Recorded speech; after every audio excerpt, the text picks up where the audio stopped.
Okay, let's get going. Good evening, everyone. Welcome to our rugby coaching forum. It's great to have you all here. As you can see, we quite spread. We even got someone from the Overberg all the way in Genadendal. So Charlie, well, great that you can join us. So yeah, thank you. It's great having you all here. So this is a fundraiser actually for WJK Coaching. So I'm just going to give you a bit of background to why we're here tonight, and also what do we do. So WJK is it's my initials, so it stretched quite far. It's my first name, middle name, and my surname. And then so it's something that I started in 2012 because I have a passion for coaching education and a passion for investing in people. The idea was never to make money, because it cost me money up until today, but it's something really to give back. And then two of my mates that I'll introduce later, they after COVID they contacted me. Yes, there's a real need in especially in our underserved communities, and in our communities where lack of resources and lack of support. So they said, but why don't we start something much bigger then? Because at the end it was a one-man band, and you couldn't always reach everywhere. So since 2012 up until 2021, it was only me, and then I've involved a couple of people with clinics, and then Bully and Philip approached me last year, and we started, let's make this happen. But with the main purpose of still it's not about making money, it's about giving back and making an impact. So that was the whole idea. And it's still that, and I keep on reminding them that is the reason why we do it. And today we 6 people. It's still costing us money. We're contributing a lot, but that's what we do. And when you're in a coaching profession or an education profession, that is what you do. So what we focus on, we focus quite a lot on skill development, and then a big focus on coaching education, because we have a philosophy: if you can impact a coach can impact 100 other people. So through that, we really want to contribute to communities through coaching educations, and hopefully tonight, when you, from the knowledge that you're going to learn, you're going to impact your communities and the people that you work with. So that is always a coach, I think, as a massive responsibility, and I also have a massive opportunity to contribute to society. So I'm going to ask the following people just to switch on the cameras quickly, and you can switch it off quickly. I know some of you, it's Friday night. The hair is not looking great, so I'm going to ask Bully Solomons. So we've known each other for about 15 years. I've coached him, and I chased him away from a rugby field once, because, you know, when players get cocky, they just need to be brought down to earth.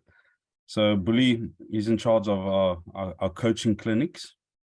So he's the one driving it, and also having our engagements with schools and coaches. And then Philip, he's all the way from Darling. So if you know Darling Brew, the beer, and then you can think about him. Philip, if you can switch clock quickly on. Hi, Prof. Can you hear me? Yes, you can hear you, but we can't see you. The host have disconnected No, everyone else's camera is on, so it's only you. So maybe it's a Darling issue. No, it says here you cannot start your video because the host has disabled it. Maybe there's a specific reason for that. Okay, so Philip, so while he's struggling with his video camera, so Okay, Philip, there's my video. in charge of our video work and our performance analysis with Clyde, that I'll also introduce later. So Philip gets a lot of chirps from us because he works for Eskom. So you can imagine the chats, even the planning tonight. You can imagine. So thanks, Philip. Then we've got Alex, all the way from Caledon. So Alex, okay, Alex. Okay, then we've got Clyde. So Clyde is from my hometown. So Clyde is he's assisting with the video part and also doing a lot of engaging, and he's clued up with technology. And then we've got TJ, where's TJ? Okay, so TJ just wrote an exam, hopefully he passed. So TJ is in charge of our social media and also doing the admin and the communication. And then Alex, we might see him later. So Alex is in charge of media and marketing and brand. So we've assigned, this is not a full-time job that we do. It's something that's really a passion, and everyone's got full-time jobs outside this. Just to give you that's who we are, and that's what we want to achieve. And then yeah, so there's two people from Genal on tonight. Cheapest, the Overberg is represented here. Welcome, Crystal. Yeah, so I'd like to introduce you to, so Alex is on, you can see him.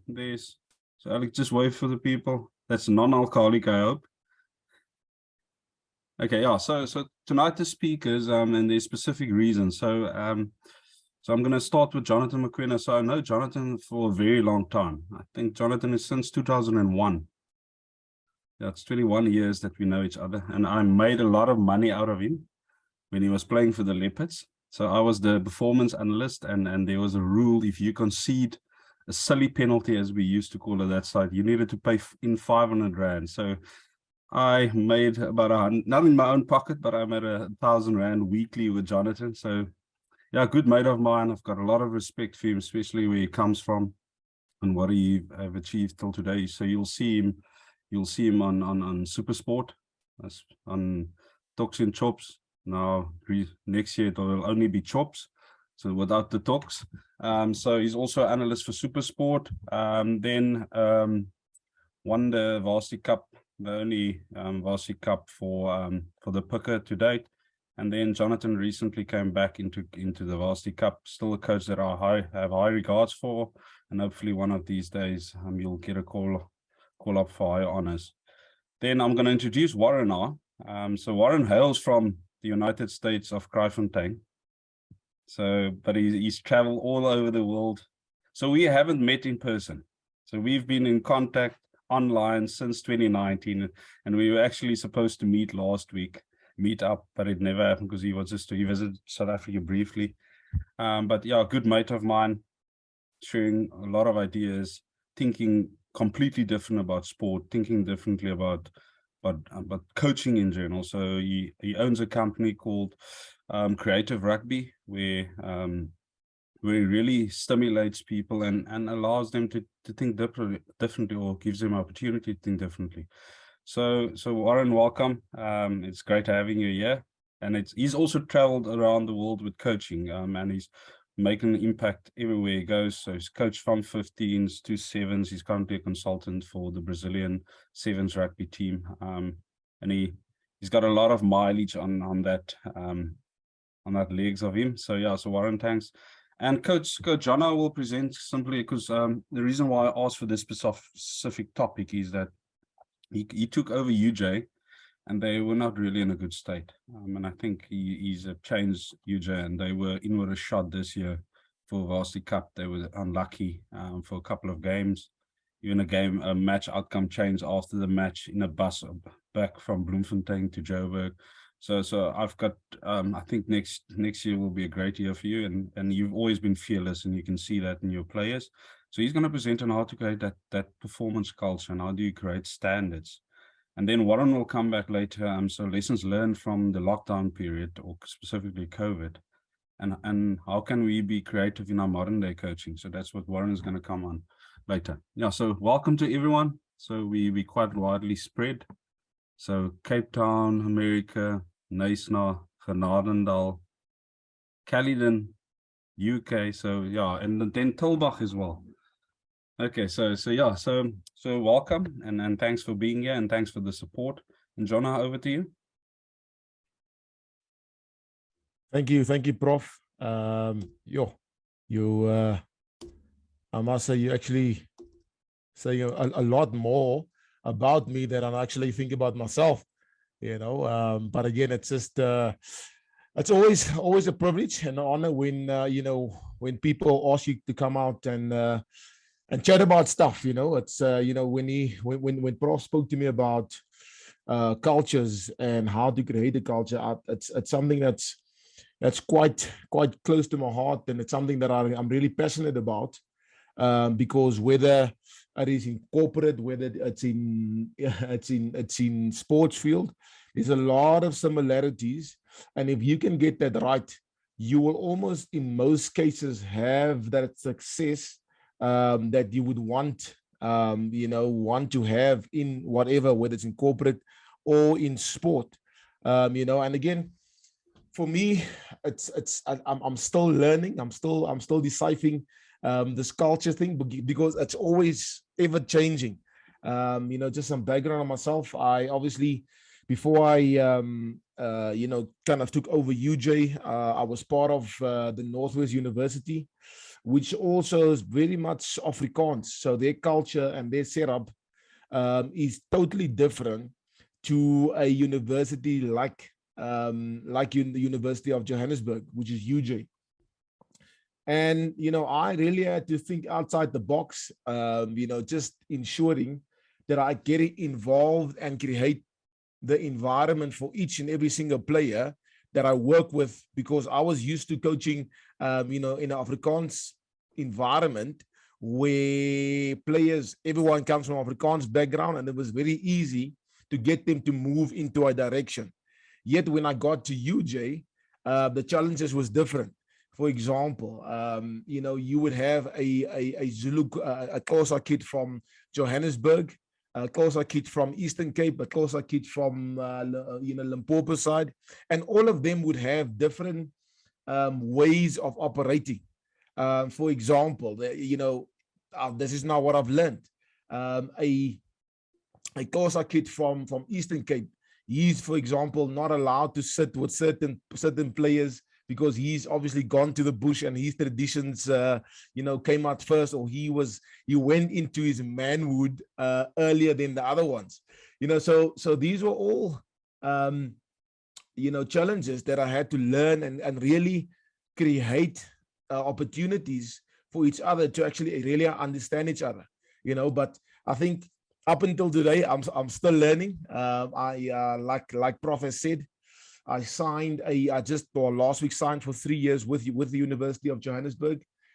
So again, my work is cut out for me, but I'm looking forward to seeing how I can challenge myself, and also challenge the group that I'm going to work with. So yeah, that's just me in a nutshell. But again, if I can start off, I think a lot of times, people would read this book or read that book, and then they would just jump into some of the key notes of the book and try and apply it to themselves. But for me, the first thing that always is important, and that is, you need to understand what you're about. And so for tonight, there's 3 major things that I'm going to cover, and that is where does your culture start, firstly, and then secondly, creating the right values within the team. And then thirdly, the key drivers to uphold the values and the standards. Now, of course, this will depend on the group that you work with, the corporate that you work with, the business that you work with, but the fundamentals within this will always stay the same. Why do I say that? Before I actually started coaching rugby, I was actually also a medical rep selling implants, hips and knees, and, kind of working with doctors in theater, assisting them, kind of being in the medical facility, in the medical field, where obviously there's certain rules and certain things that you need to uphold with. You cannot just come into a certain door and feel like you're going to do your thing the way you want to do it. There's a certain modus operandi who you're going to have to give your equipment to. Has your equipment, is it sterile? Is it is it a nice sterile feel? When do you give what? How do you which to which hand?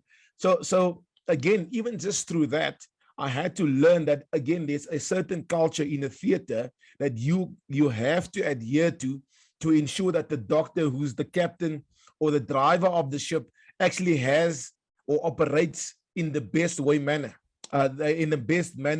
for him. So again, there was a lot of lessons that I've learned within that I still apply today. And hopefully some of the lessons that some of the things that I'm going to point out that I've learned you guys can use and see how you can use in your everyday life, maybe one or two stuff that you maybe have to deal with on the everyday life, and actually apply it to your sports teams. So, the first thing is obviously is understanding where it all starts. Now, this picture in front of you, obviously, you'll see it's no profit's not you in the mirror, but this actually reflects, of a demo of how you as a person actually see yourself, and there's three ways of how you actually see yourself, and believe it or not, but all of us actually has this, and the first thing is, the first thing is how you as a person think the public sees you. So, for example, I always use my kids as an example. I think I'm the funniest person in the house, but sometimes when I don't get the joke, I always kind of doubt myself, because now I think the joke is as funny as hell, but they don't think it's funny, So the first thing obviously is how you as a person think the public sees you, and that is quite an important thing. It's really important, and you'll see how the picture comes together nicely. We all have this. We all have this, where we want people to like us. We want people to engage with us and say, "Listen, Jonathan, you're such a great person. You are so awesome," because it's just how we put together as people. The second thing is how you actually think people see you. So one is how you think your public sees you, and the second thing is how you actually want people to see you. Because believe it or not, but the way you think people sees you is actually different from how they sometimes actually see you, and that's unfortunately a hard reality. And then the last thing is how you actually are. So that for example is when you by yourself, who you are, what you stand for. So for me, the biggest challenge is for any coach, any leader, any CEO, any person who's in leadership position, if they can understand that they are being seen differently in each aspect of these spheres. But the big challenge is how close all of these spheres can be. So I think if I mention this, a lot of you will actually say, yes, I actually know people like that, is when they're in public and when they're private, they are two different people. So, then people will ask, but who is that person? I don't know that person. He was just like this, and now he's like that, and now he's like, it's like an Afrikaans, I would say, a verkeer mannetjie. So for me, the biggest thing, if you can have the hard conversations with yourself and understand that you need to be the same person, whether in public, whether you portray in how you portray yourself to other people, and also when you're in private, then I think your culture will actually have a great environment. Because for me, that is your ultimate starting point. If you are engaging with people, but you're always changing your personalities or who you are and how you actually go about, then there will always be cracks for people to not buy into what you want to achieve. So let me say that again. If you jump around and you're not true to yourself, to who you are in public and in private, and how you want how you want people to see you, you will always find cracks in yourself. So that for me is the massive starting point. And sometimes it's actually tough conversations to have, because again, we all want to hear, well done. We all want to hear, you're so good. We all want to hear, you are the best. But you've got to understand that you need to understand and get yourself in touch with yourself to portray yourself to be the same in all three spheres. Now, of course, for me, there's four things that's a non-negotiable for me. And the first thing is the respect aspect, respect value. Now, a lot of people will throw this word around, but when it comes down to the nitty-gritty of really showing respect, and that's now whether it is the person cleaning the floor, the person driving the company, the person that's cutting your grass, respect for me is a massive, massive, massive value. Why is respect so important? When you have and when you show respect to your team or to your group, you know, there's a feel, almost like a feeling amongst them that they are seen and that they are valued by just showing respect to them. So whether they are from Tukuman, from Worcester, from Ceres, or even from Cape Town, or from America, if you have the ability and you can have the ability to show respect for the person, whether not matter where they come from, then I think you will almost kind of win their hearts, because that for me is always the first thing. The next thing is obviously honesty. You know, honesty for me creates the environment to say, when you say what's going to be done, they believe it, because you know, or they know that what's being said is going to be done. What's been said is going to be done. How many times do we not engage with people? They tell you they're going to do this for you, but then, you know, when it comes down to the last nickel, they actually back off, or they come up with excuses, and you just feel a little bit disconnected. So for me, honesty is also a massive, massive value, because again, that person or that environment or that group that you speak to, they know that they can actually count on your word, and your word is your honor. The next thing is a fun family environment. Now, and I know I can say it on this group, I've actually had a discussion with a national coach who's currently coaching a national team, and I shared the same slide with him, and he said to me that you cannot have fun and family in one value. And I said to him, I disagree. His thinking or his belief was that if you want to win, then it can't be fun. But I disagreed with him again. I said, if you want to win, you have to enjoy the journey. You have to enjoy the process of being successful. Otherwise, what's the reason?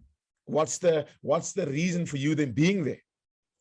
So creating that family fun environment is of utmost importance, because again, everyone who is part of an organization or a company or a sporting team, they want to feel that they are part of something special. I come from Cape Town, where gangs is quite rife, and to a certain extent, I almost had a look at how their setup is as well. And if you look at their setup, for them, it's all about feeling part of something, feeling part of this bigger thing of, you know, having no fear, having no, belonging somewhere. And that's for me is the same as with when you create an environment for a team. You must be able to create an environment for people and your staff and your sporting coach to feel part of something. If they're not, or to part of the bigger cause, then there will always be a challenge, because you will get people coming in and out of your environment, but not really buying into what you want to achieve. And it's going to be short lasting and not long lasting, where they feel they're actually adding value to the system. The last thing for me is obviously grit. Now, grit has got a few definitions, but for me, and it's a simple definition for me, is the ability to fight through stuff when it gets tough. Of course, we will be faced with lots and loads of challenges. But if you don't have the grit to bite the bullet and keep grafting for what you want to achieve, then it's always almost impossible to get the collective there and to become successful in what they want. again, I'll bring it back to you, Jay. We come, we deal with players that comes from different backgrounds. We'd have someone who comes from a broken home, someone who has been raised without a dad, who had to take care of his family with a different background. Then you have kids coming from private schools who don't have to worry about putting food on the table or having to pay for certain things. And that for me is almost a situation of where they don't have control of what they have, but they do have control and of how they react to what's been put in front of them. So that for me is of utmost importance. If you understand yourself and knowing that these are the four pillars that's going to drive you in the right direction. Again, these pillars can be flexible and be custom made to each and every one. But these, for me, is the non-negotiables. Once you have laid down your fundamentals as a coach, as a leader, then you can move into the next group where you actually have a setup with your organization or actually your business or your sporting group, so that they can choose what those values are. Now, again, this year, for example, I had four values, and that was respect, sacrifice, accountability, and discipline. Now, take note, these values was selected by the players, and the values is being driven by the management. So what do I mean with that? So I allowed and I created the environment for the players to select, which values they will stand for as a team, because I needed them to understand that as much as they have values in their religion or in their culture, that values must still be part of the group value. But the group value, when coming into the environment, takes preference. For example, some of the Xhosa boys down in Eastern Cape, their big thing is you cannot just speak up and they've got to take responsibility. But at the same time, the challenge for me was that's what the culture and religion tells them. But at the same time, they don't take responsibility when they come to the university to actually a simple thing of just ensuring that their studies or their marks or registering for their course. So those were the challenges that I had to iron out before I actually allowed them to really buy into the huge value as a rugby club. Now, of course, all these values means nothing if there's not behaviors attached to it. Now, I didn't take all our values, but what I did, I took two of the values that the teams, kind of selected, and I allowed them to also, again, to understand what accountability looks like on the field and off the field. Now, an example of accountability on the field is, for example, them knowing their job and doing the job, being honest with themselves, not to blame, because that for me was a big thing. Taking responsibility for the mistakes, communicating clearly, and then, of course, do what you said, long after the feeling has been faded.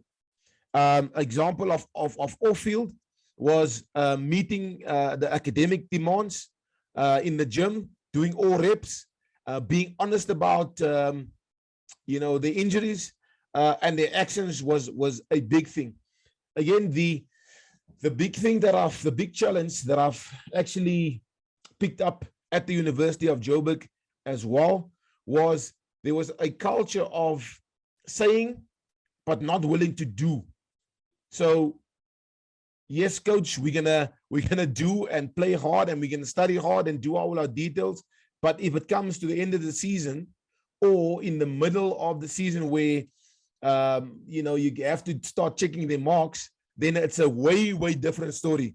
Then you would think to yourself, but I gave you the time and the opportunity to actually go study. So what did you do with all those? So again, these behaviors for me was a way of kind of keeping them honest and keeping them accountable for stuff that they said they were going to do, but also keeping management accountable in what management said and what management was going to do. So as hard as this is, it's actually quite simple as long as you as the leader are honest and drive the standards. And I'll get onto that just now. One thing we need to remember is that when you work in your corporate, in your environment, is that you will always be challenged with people that has got a different viewpoint, a different a set of challenges. But I always say, as long as I am honest with you, I can demand the same honesty back in return.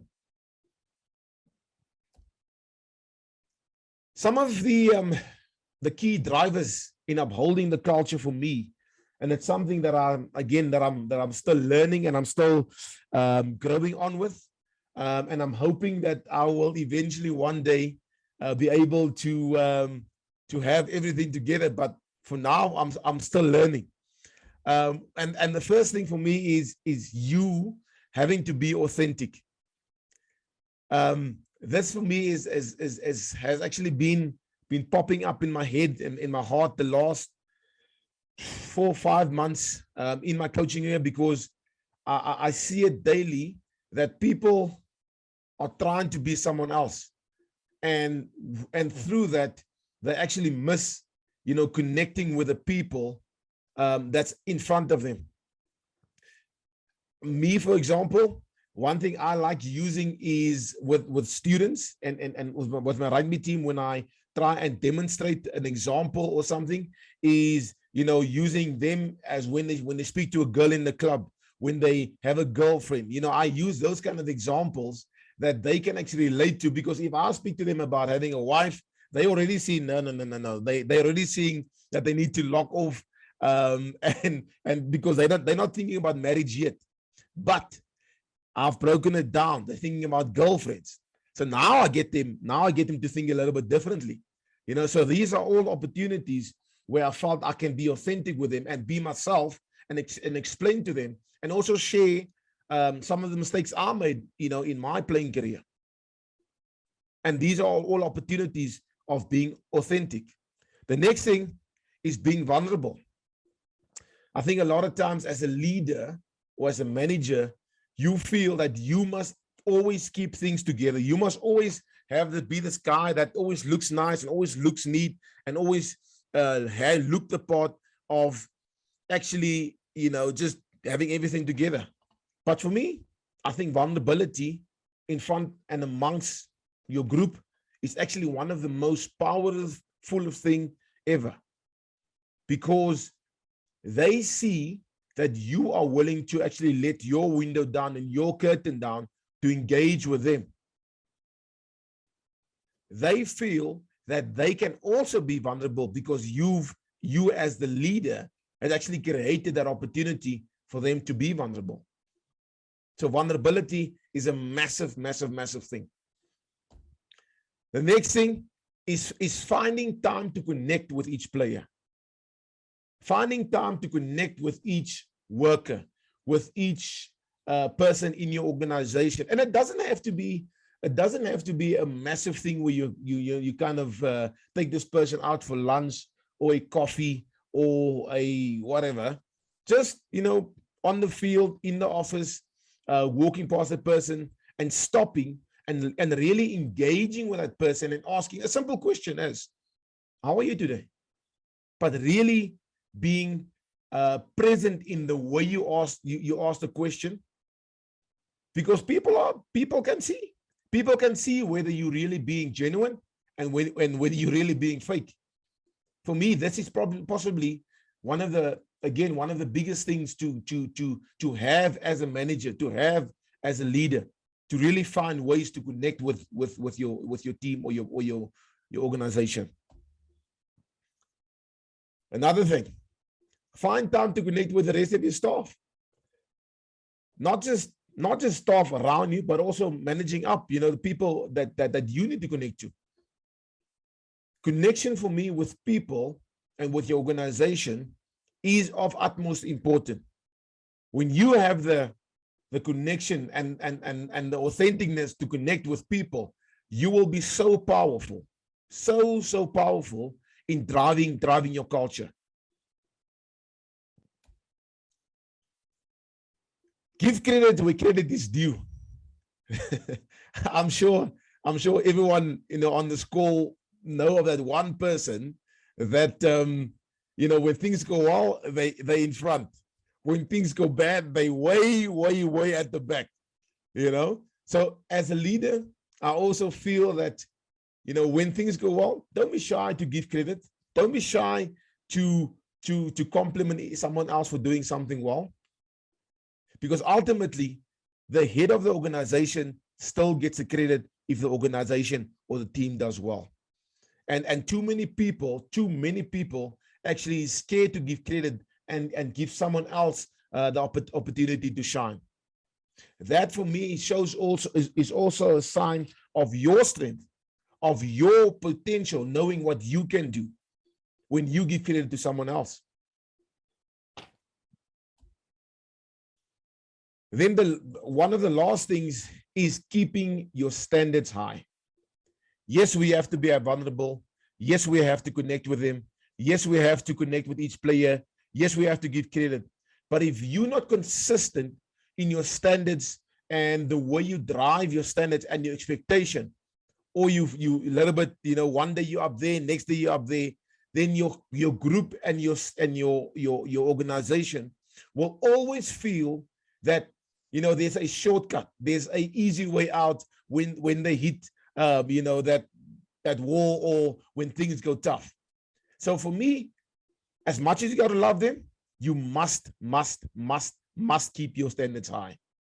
That will also not give them a shortcut out or easy way out to look for an opportunity to say, but yeah, coach, or yes, Mr. Manager, or but I thought. If your standards are high, they will know how hard to go and how hard to push when they actually go and keep against the wall. Last thing, set the example.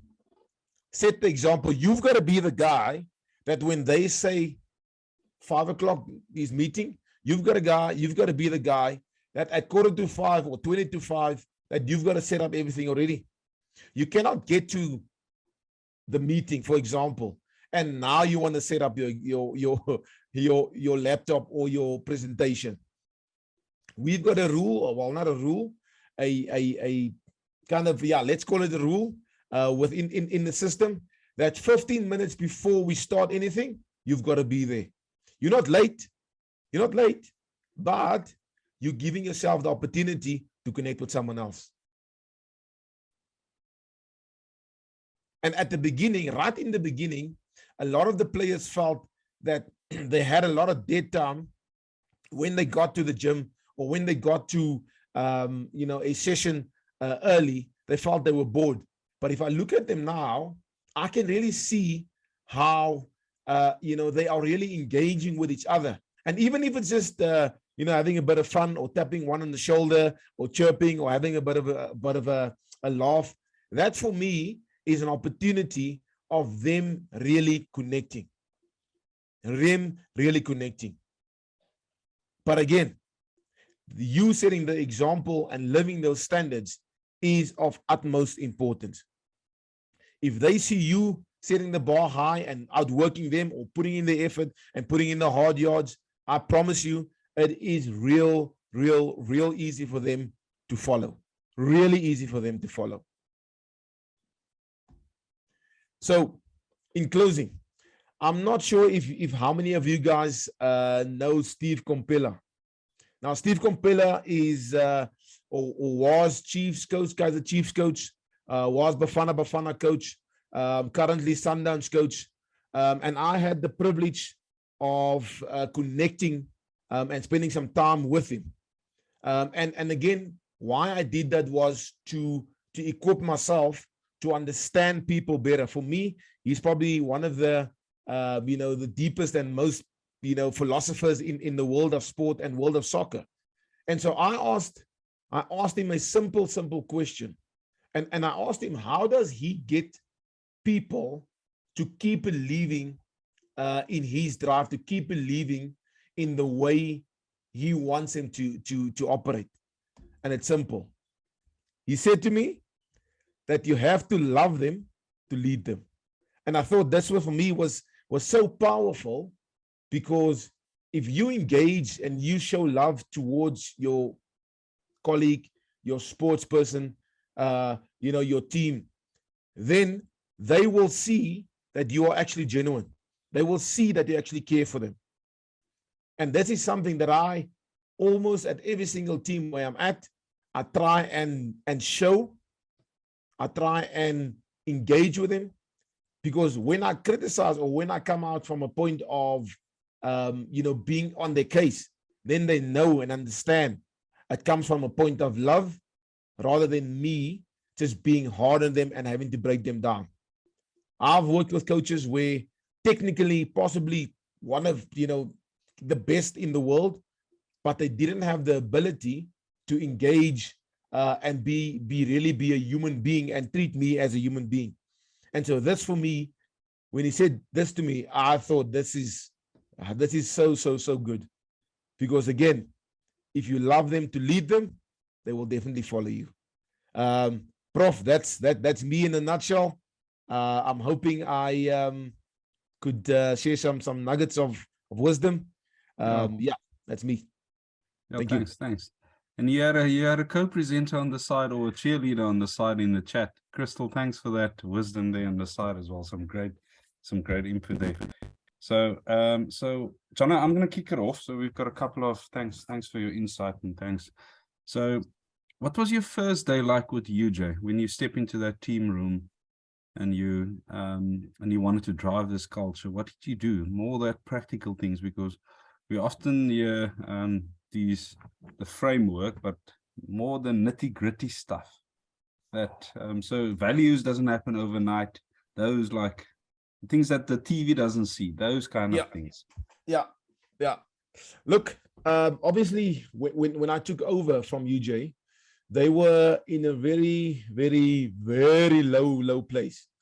And so what I did, I actually went and I took all the stats of the last 3 years where they competed in competitions, and I put it on the board and I showed it to them that what they've been doing up until that point has not been working. So for example, they were in the previous years, they were second highest in terms of discipline. They were second highest in terms of yellow cards in the competition.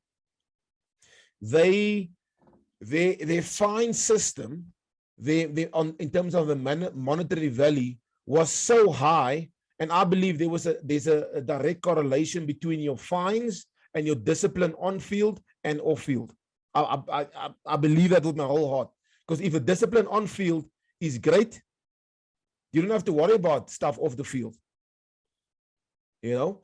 I had to really engage with them and show them that, again, what they've been doing has not been giving and bearing fruit for the university, for them as a sports person, as a rugby player, for them as a person with deep values. And I had to be honest and brutal with them without, again, breaking them down. But the facts was there. And so that made my job a little bit easier in kind of setting the goal, but having them to buy into it. First day I walked in, I'm not going to mention the player's name. He was he previous year, which I saw, was him sitting with a coach and having a smoke. Now, for me, again, unacceptable. I had to use that as example that, yes, I'm not going to change your habits of smoking, but you smoking in front of the team and with the coaches is unacceptable. And I felt that if I didn't do that on that day or on the first day when I stepped in, I would have actually lost the group. Or I wouldn't say lost the group, but it would have been even more difficult getting them to a point of buy-in of them, rather just waiting to see what's going to happen. Yeah, thanks.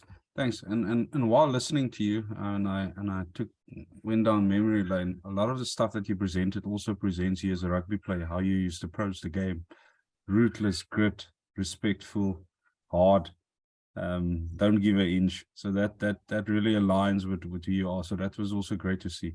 I've got a couple of questions, so I'm going to ask Warren posted in the chat. So Warren, please unmute, and then you can pose the question.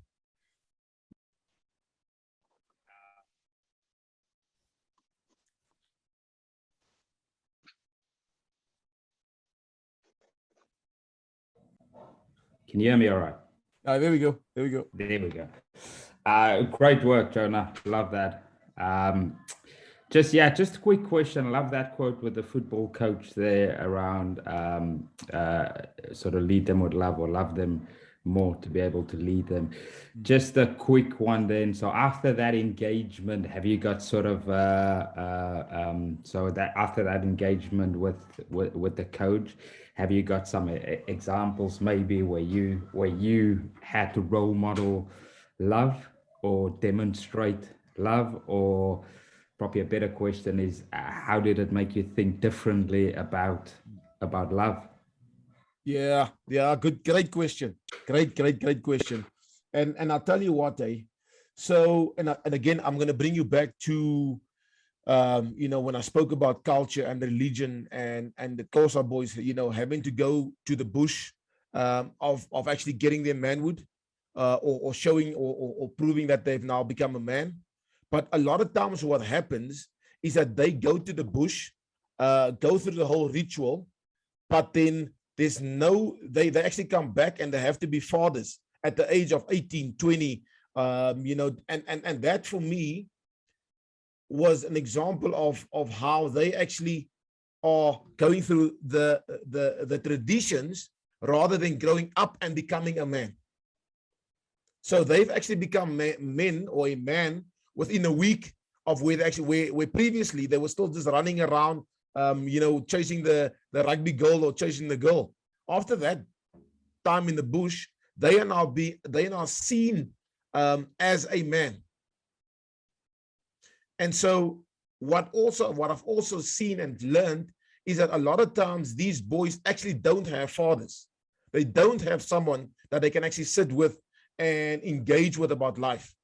And so for me, what I do, I engage with that specific player, and I am literally his father. I sometimes am hard on them, but I have the real talk with them in terms of being promiscuous, just working hard for stuff, about life not gonna give you everything or for anything for free. So I engage with them on that level. And I hope that answers your question, Warren. Yes. There's a question from Charlie. Charlie, don't you want to unmute?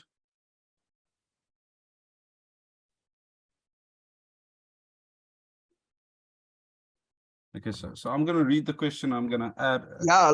Hello. Oh, yes, Charlie. Yo, we've been struggling to get this guy Yes, online hello, guys. for 3 years. Yeah. So during Yeah, COVID, we also sorry, man. presented a Warren, and he was never online. It's always a connection issue tonight. So this is it's going to be a memorable evening because we've got Charlton Smith online. Hello, guys. I hope everything okay that side. Yeah, my question is to Jonathan please. And by the way, I love your work. I love seeing you on TV. Great you. insights. How difficult is it to get back, say, or on the path of your culture if you perhaps deviated by, like an example, you might say, if you don't practice, you won't play on Saturday or the next Saturday. But here in the Overberg, I mean, if you are prop, you don't need to practice. I mean, because you must play Saturday.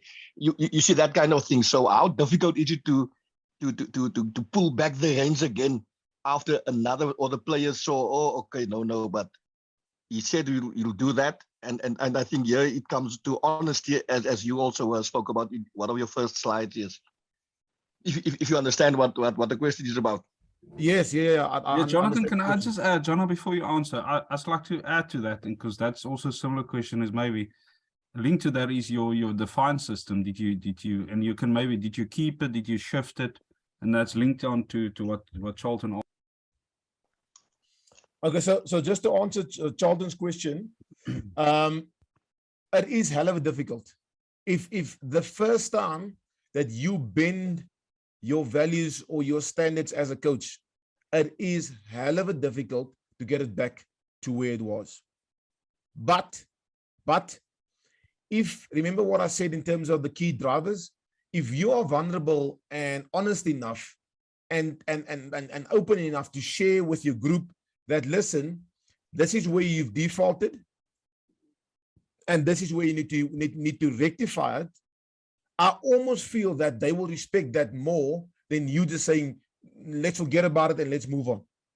Or we have to move in this direction because I said so. I think that the days of I said so is way gone. But if you are vulnerable and honest enough and say, listen, I messed up, I made a mistake, let's move on. I'll give you an example. So what happened previously was also, so again, I would say to players, or I would, for example, let's use dress code. So part of our code of conduct was everyone looks the same, or everyone must have a blue jeans. Now, then there was one player who came out, let's say, with a short blue jeans. Now, of course, you cannot fly or look neat when you wear a shorts as a blue jeans. But I had to leave it on that day because I didn't stipulate everyone must wear long blue jeans. I said blue jeans, and in his head, he interpreted as a short blue jeans. And that's why it's important to stipulate and be clear of what's expected and what you want from your team. I hope that answers your question, Charlton. Yes, thanks very much, Shot. Yeah, then on your second question, Prof. So with the fines, I don't set the fines. I let them set the fines. I can set fines, but that's going to be according to me. And they feel that I am, setting stuff and the way I want it. But if it comes from them, it's always easier to drive the standard because they said so, because they chose what's important and what's not. Yeah, thanks. So it comes down to shared responsibility, and they keep each other accountable. Absolutely. Yeah, to give an example, after this year's Varsity Cup stats, we are second. Our discipline is second best in the competition. Our yellow cards went from 12 to 3, and that's out of the whole game. So, and those 3 was the same player. It was unfortunate. It was loose forwards who was competing at the breakdown. So you also have to see that context as well. You were lucky Rasta wasn't refereeing you this year. Yeah. Just yeah. So I've got a couple of more, but Crystal, you specifically, when you engaged about and shown an interest in the workshop or the webinar, you spoke about psychology side. So maybe if you want to pose a couple of questions, Jonna, about that would be great. Oh, you want me to ask questions? You specifically asked that you want to pose questions regarding the mental side of the game. Yes, so that's my profession is I'm a mental performance coach for rugby players. And what I've noticed is the lack of mental support that the players get. So in your presentation that you've just presented now, what I'm seeing is a person who understands that the players are human, and when someone is human, that includes emotions and thinking and behavior and, you know, all of that. It's not just about what they can do on the field physically. Absolutely. However, that's how they get treated. Like, that's the only thing that's important to them. So maybe then, you know, out of interest, like, how do you find, you know, the mentality of your players? Like, it sounds like you've created a safe, like, psychological safety within your team, because you're giving them the agency to make decisions about how they get punished, how do they get judged, that kind of stuff. So I'd love to just know, like, what have you noticed mentally for the players and emotionally for them since you've been there? Yeah, great question, Crystal. And I'm smiling because this is also another passion of mine, is the mental health, specifically with us men. Big time. Because our culture and our environment has told us that men can't show emotional. Men can't be vulnerable. Men can't open up and share, how they feel. So in my environment, and this is something I didn't mention. So I brought on a great friend of mine, Lyndon Peterson, who's a guidance counselor. And that was basically just so that the players can have an extra element of reaching out to when they are struggling with stuff. Now I'll tell you why I didn't do that, or why I didn't, or why I brought him in. Let me put it like that. So I brought him in to so that the players can obviously have someone else to speak to when it comes to the emotional stuff, but also at the same time, so that I can't be clouded with having to make decisions in terms of when I need to select my team or not. Yet I knew about every single player that was struggling with stuff, but I almost felt that he was my buffer of not being there 100%, and not, feeling for the player 100%, because as people, and I'm sure you can see, I love people. I love people, and I love, people I work with. And so, but at the same time, that can also be can also be a negative, because, I'm that guy want to go out, and that guy want to do more, and that guy want to get up in the middle of the night to go assist, So that for me was the avenue. And I must say, quite a few players actually went past him to engage with him because of the mental state. The great thing about our university is we also have a psychology department where there's an extra avenue for them.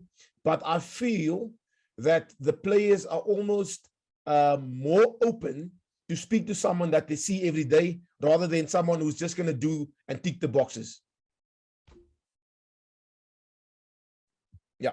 Yeah, great question.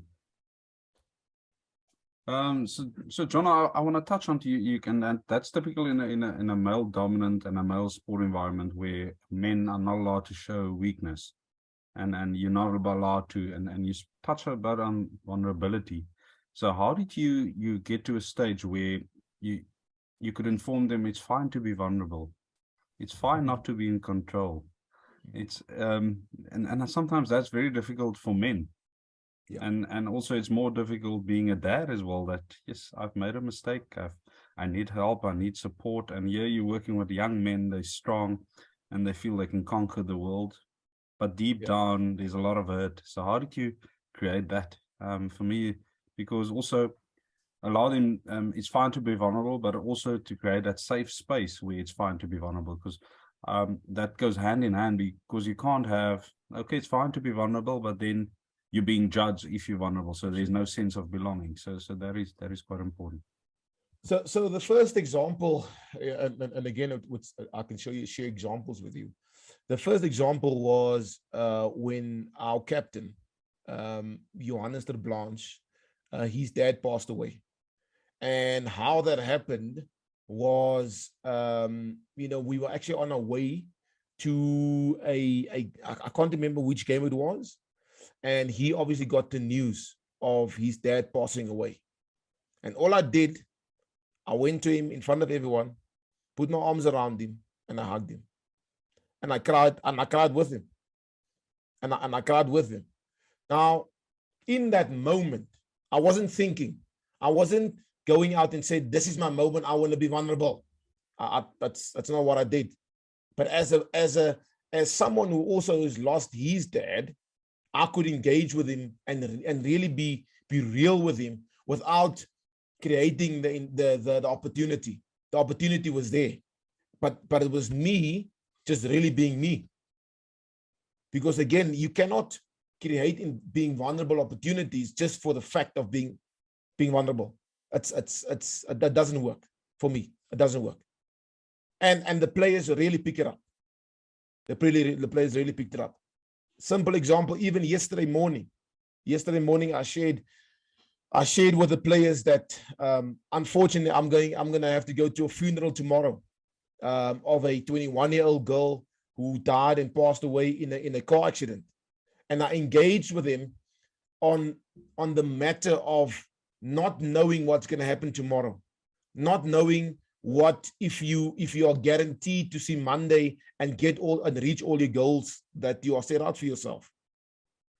And just within that, I could feel that they could see my heart firstly, and they could feel that I was really, trying to open up their thoughts of being the best every day and enjoying and giving your best every day rather than waiting for the next day to be better than the previous day. Yeah, that's powerful, brother. Thanks, John. I've got one more, and then hopefully there's this cup. So I know. So I've spent a half day with your team when you were preparing or you playing Marties. So there's something, and the respect and the manner how you operated, and the players even at breakfast, how they arrived, how they spoke. So I could really sense that. But there's something. So later I missed that part, and then I joined you at practice again. Is that back your brother sessions? So just if you can unpack that a bit, because we had long chats about it. My baby, that would be great for some of the attendees, just to, what is it? What is the purpose behind it? When do you do it? And yeah, so if you can just unpack that. So again, Prof, me coming from the Cape Flats, obviously again I've touched on it, is understanding the gangsters and their background. So their big thing is, kind of showing that you are part of the gang through a tattoo, through earrings, through a crime, through whatever that is being asked of them to do, to really show that they're part of the gang or whatever. And so I sat down and I thought to myself, how can I create that same kind of principles, but obviously in a good way? And what I did and what I came up with was, each player obviously has certain goals that he wants to achieve in the game. And so what I did was, I said to them, they should write their goals down on a piece of page or in the black book or on a book, and they should actually read their goals in front of the team to everyone. Why I did that? Because all of a sudden, if I heard Prof Wilbur says he wants to make 10 tackles, make 5 ball carries, get into the gap 5 times, now I hear the big reason why Prof Wilbur wants to do something. And Prof Wilbur wants to be successful. So all of a sudden there's that, I call it the psychological contract that we're actually signing without knowing. Yet on the Monday after our game, we sit down again and then we go through our goals again. Did you achieve that? Were you good enough to that? How was your preparation for that build-up? And the goals is never goals that is about you. It's about how you can serve the team. our slogan this year was back a brother. Back a brother for me was something, again, that they came up with. And I kept on challenging them how many times they can actually do something good for someone else within the team. How many times in the game can they create an opportunity for someone else to score? Because again, in Joburg, the mentality is it's me, me, me, me, me. And so that for me was a massive challenge. And so every single time that we have the Back a Brother session is right before a game, before we get into the bus, and then a Monday after the game. But the Monday after the game, it's only the players that actually get together and review the goals, whether they've achieved it or not. And only them amongst each other can say whether their teammate actually achieved it, or there was a lack of achievement or a lack of effort of achieving the goal. Yeah, okay, yeah, that's deep. I like that part where you keep them account and they keep each other accountable, because that next stage is also important to review. It's no use having these goals, but where is the accountability? And that is great to review it. Yeah. So Jonna, I've got more, but I'm not going to ask it on this platform. So I just want to give everyone else, if there's one or two more questions.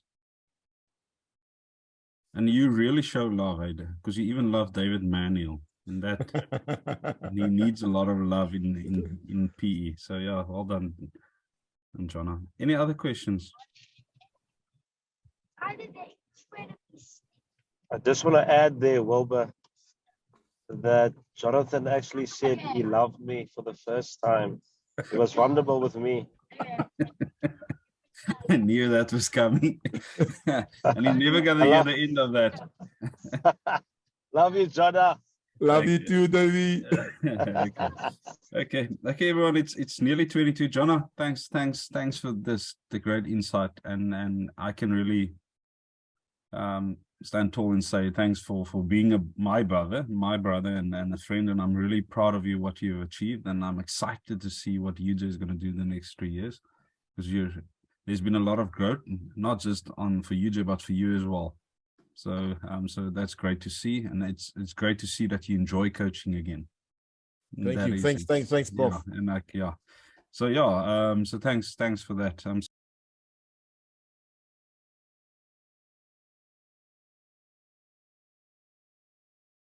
Okay, welcome back, everyone. Hope you had a good coffee.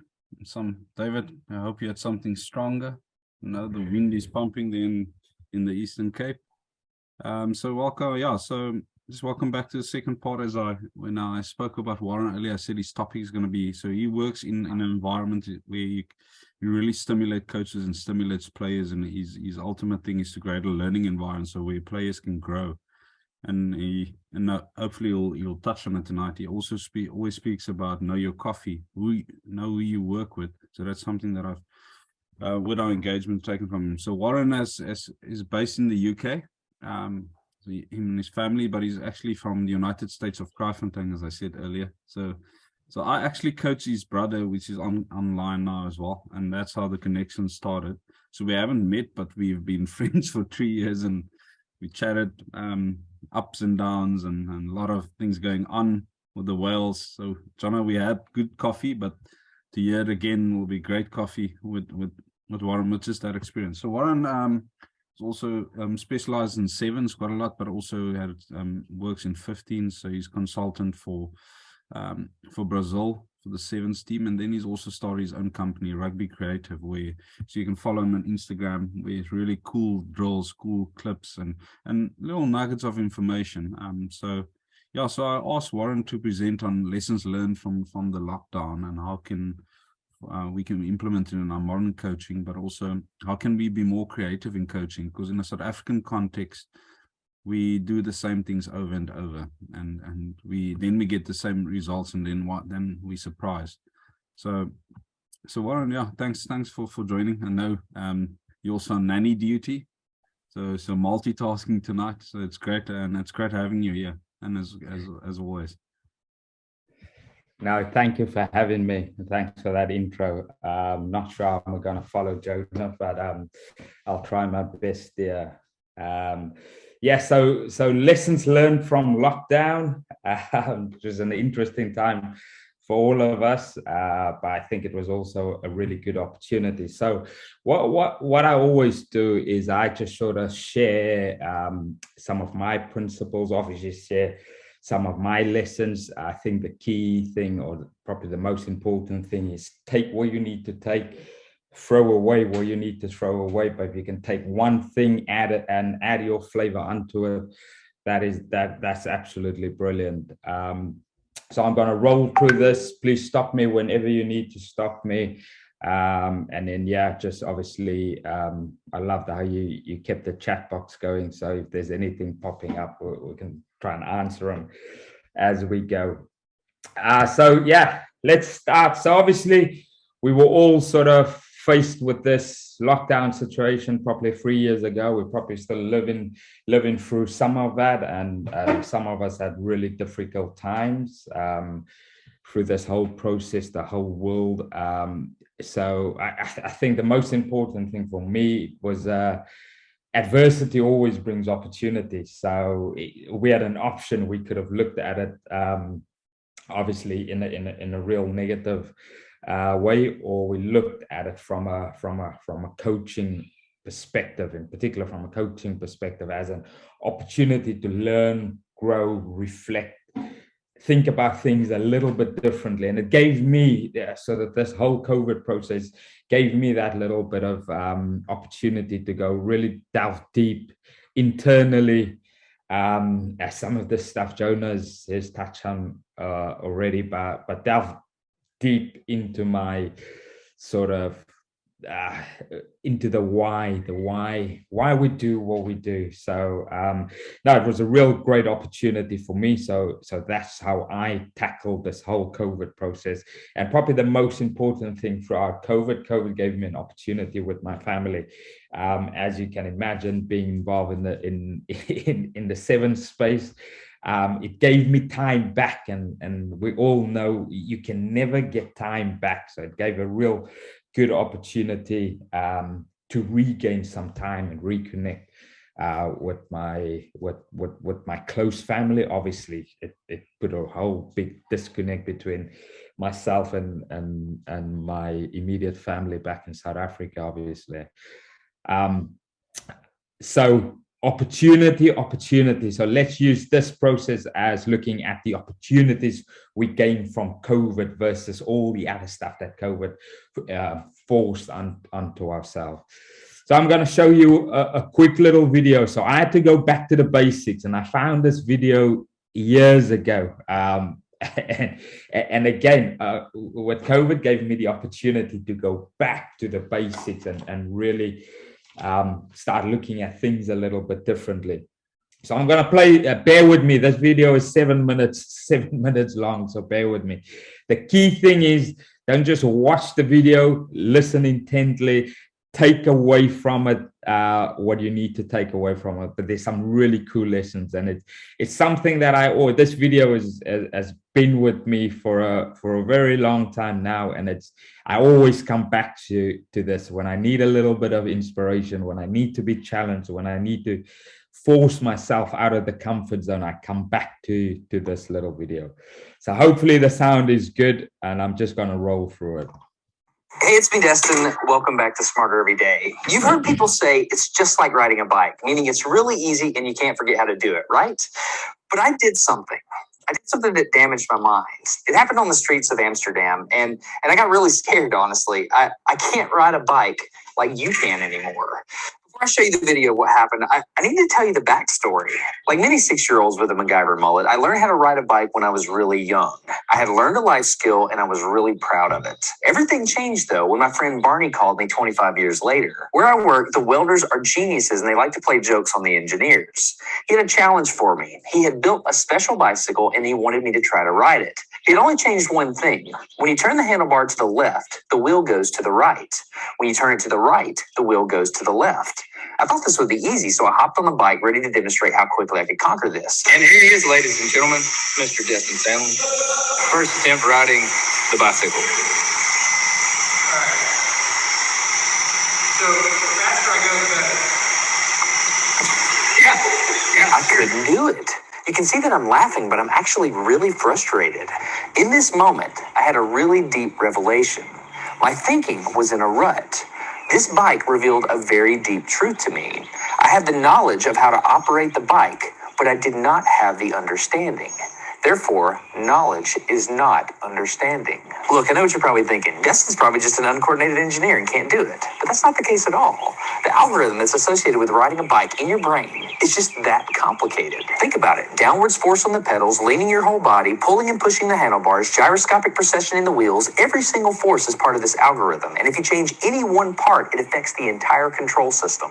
I do not make definitive statements that often, but I'm telling you right now, you cannot ride this bicycle. You might think you can, but you can't. I know this because I'm often asked to speak at universities and conferences, and I take the bike with me. It's always the same. People think they're going to try some trick or they're just going to power through it. It doesn't work. Your brain cannot handle this. For instance, this guy, I offered him $200 just to ride this bike 10 feet across the stage. Everybody thought he could do it. No, you didn't understand. You didn't understand. So, this way. All right, it's like, all right, so, whenever you're ready. Wait. No, you have to keep your feet on. Dude, all right, let's do it again.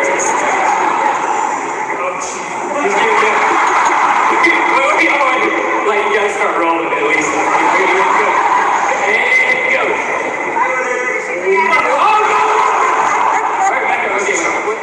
Keep your feet on the pedal. Go. Go right on.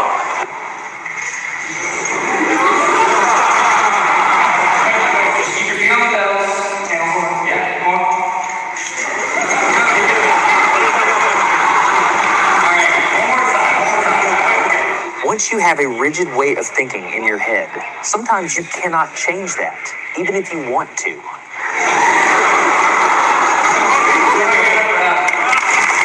So here's what I did. It was a personal challenge. I stayed out here in this driveway and I practiced about 5 minutes every day. My neighbors made fun of me. I had many wrecks, but after 8 months, this happened.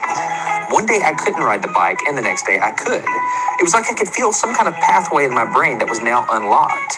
It was really weird though. It's like there's this trail in my brain, but if I wasn't paying close enough attention to it, my brain would easily lose that neural path and jump back onto the old road it was more familiar with.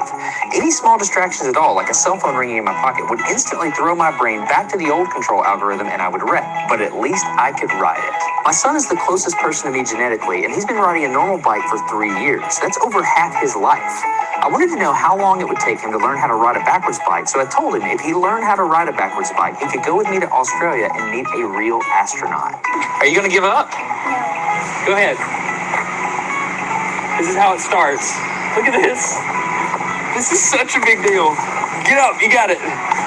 Did you see his brain get it? So in how many weeks have we been doing this? 2 weeks? In 2 weeks, he did something that took me 8 months to do, which demonstrates that a child has more neuroplasticity, am I even saying that right, than an adult. It's clear from this experiment that children have a much more plastic brain than adults. That's why the best time to learn a language is when you're a young child. All right, today's bike log. I can ride smooth, I can ride fast. I'm thinking the experiment is over. Okay, now I'm in Amsterdam, a city that has more bicycles than people. The question is, can I ride a normal bike now? I mean, I've spent all this time unlearning how to ride a bike. If I go back and try to ride a normal one, will my brain mess up? So I've tweeted a Smarter Everyday meetup, if you will, and I'm going to see if somebody brings a bicycle, and I'm going to try to ride a normal bike.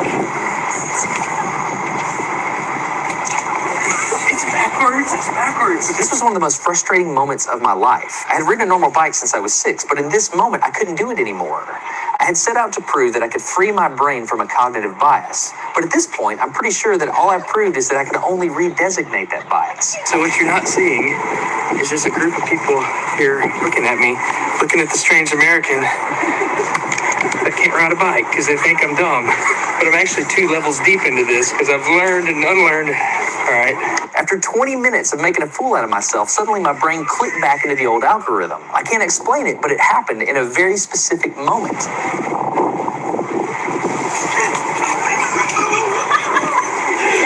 Got it. I'm back. Oh, click. Hold it, click. I got it. Okay, there it is. There's the moment. Okay, I can ride a bike. I tried to explain this to the people around me, and they just didn't get it. They thought I was faking the previous 20 minutes, and I couldn't get anybody to believe me. That looked like I faked that, didn't it? Yeah. Just a face. You think I'm faking. You don't believe me. You think I'm lying, don't you? I'm not lying. I felt like the only person on the planet who had ever unlearned how to ride a bike, and I couldn't articulate it to anyone because everybody just knew that you can't forget how to ride a bike.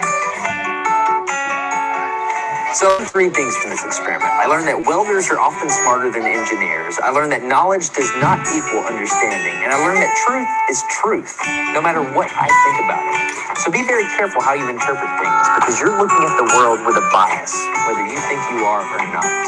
I'm Destin. So the backwards bicycle, if you get time, in your own time, go back to that YouTube clip. It's got some really cool information.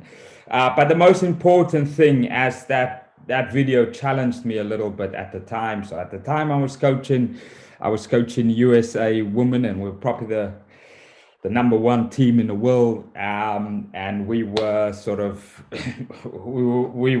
earmarked to medal at the original Olympics at the time as well.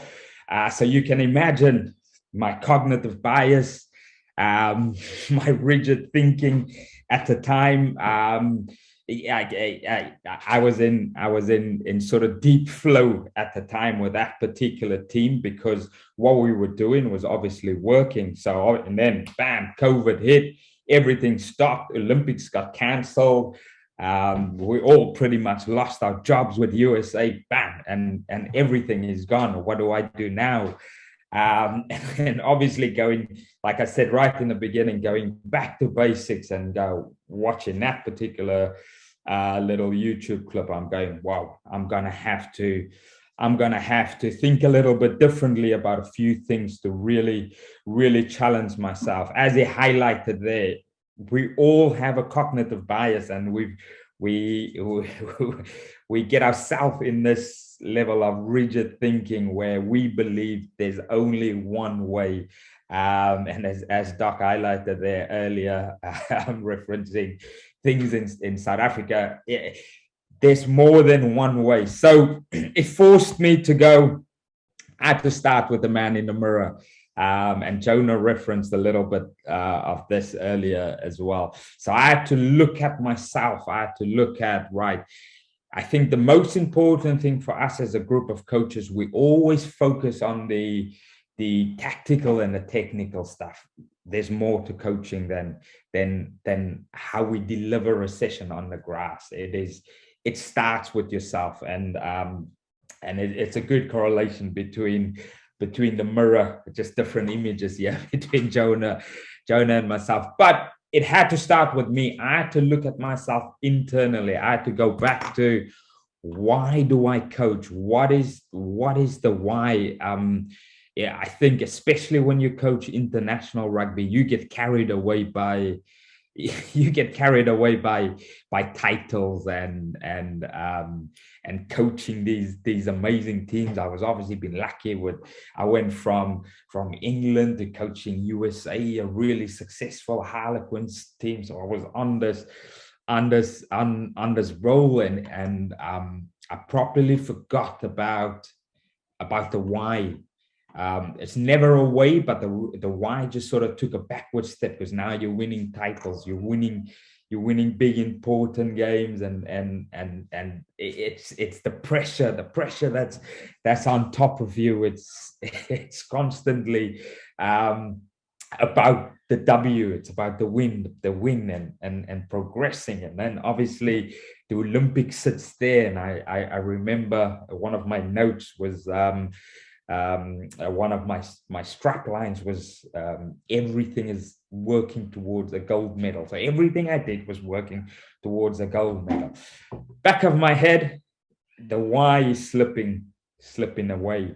Why we coach? How did I get myself to this stage? What is the stuff that's important? Let the main thing be the main thing. And I just slightly lost sight of that. But obviously, lockdown gave me that opportunity to go back to, look, why do I coach? How did I get myself here? For me, it was always about making people better. It was about helping people.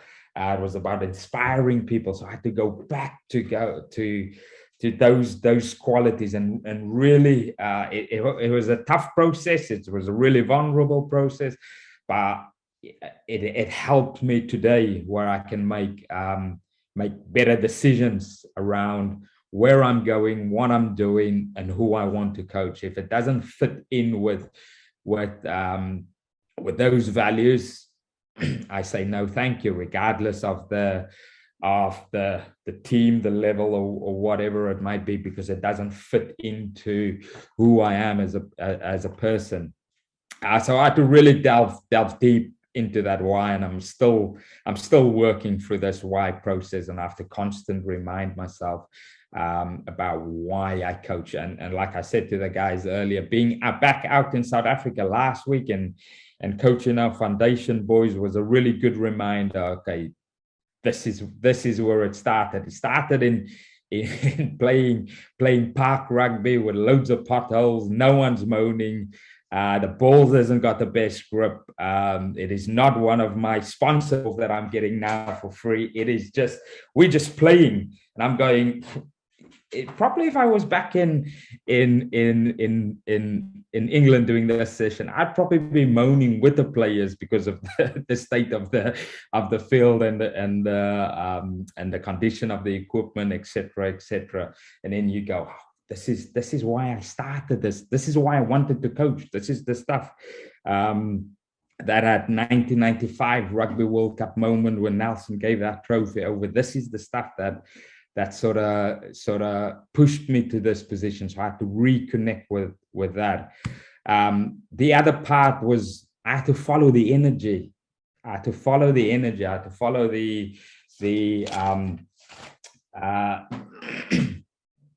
high level energy, the people with the right energy, my network with the right energy.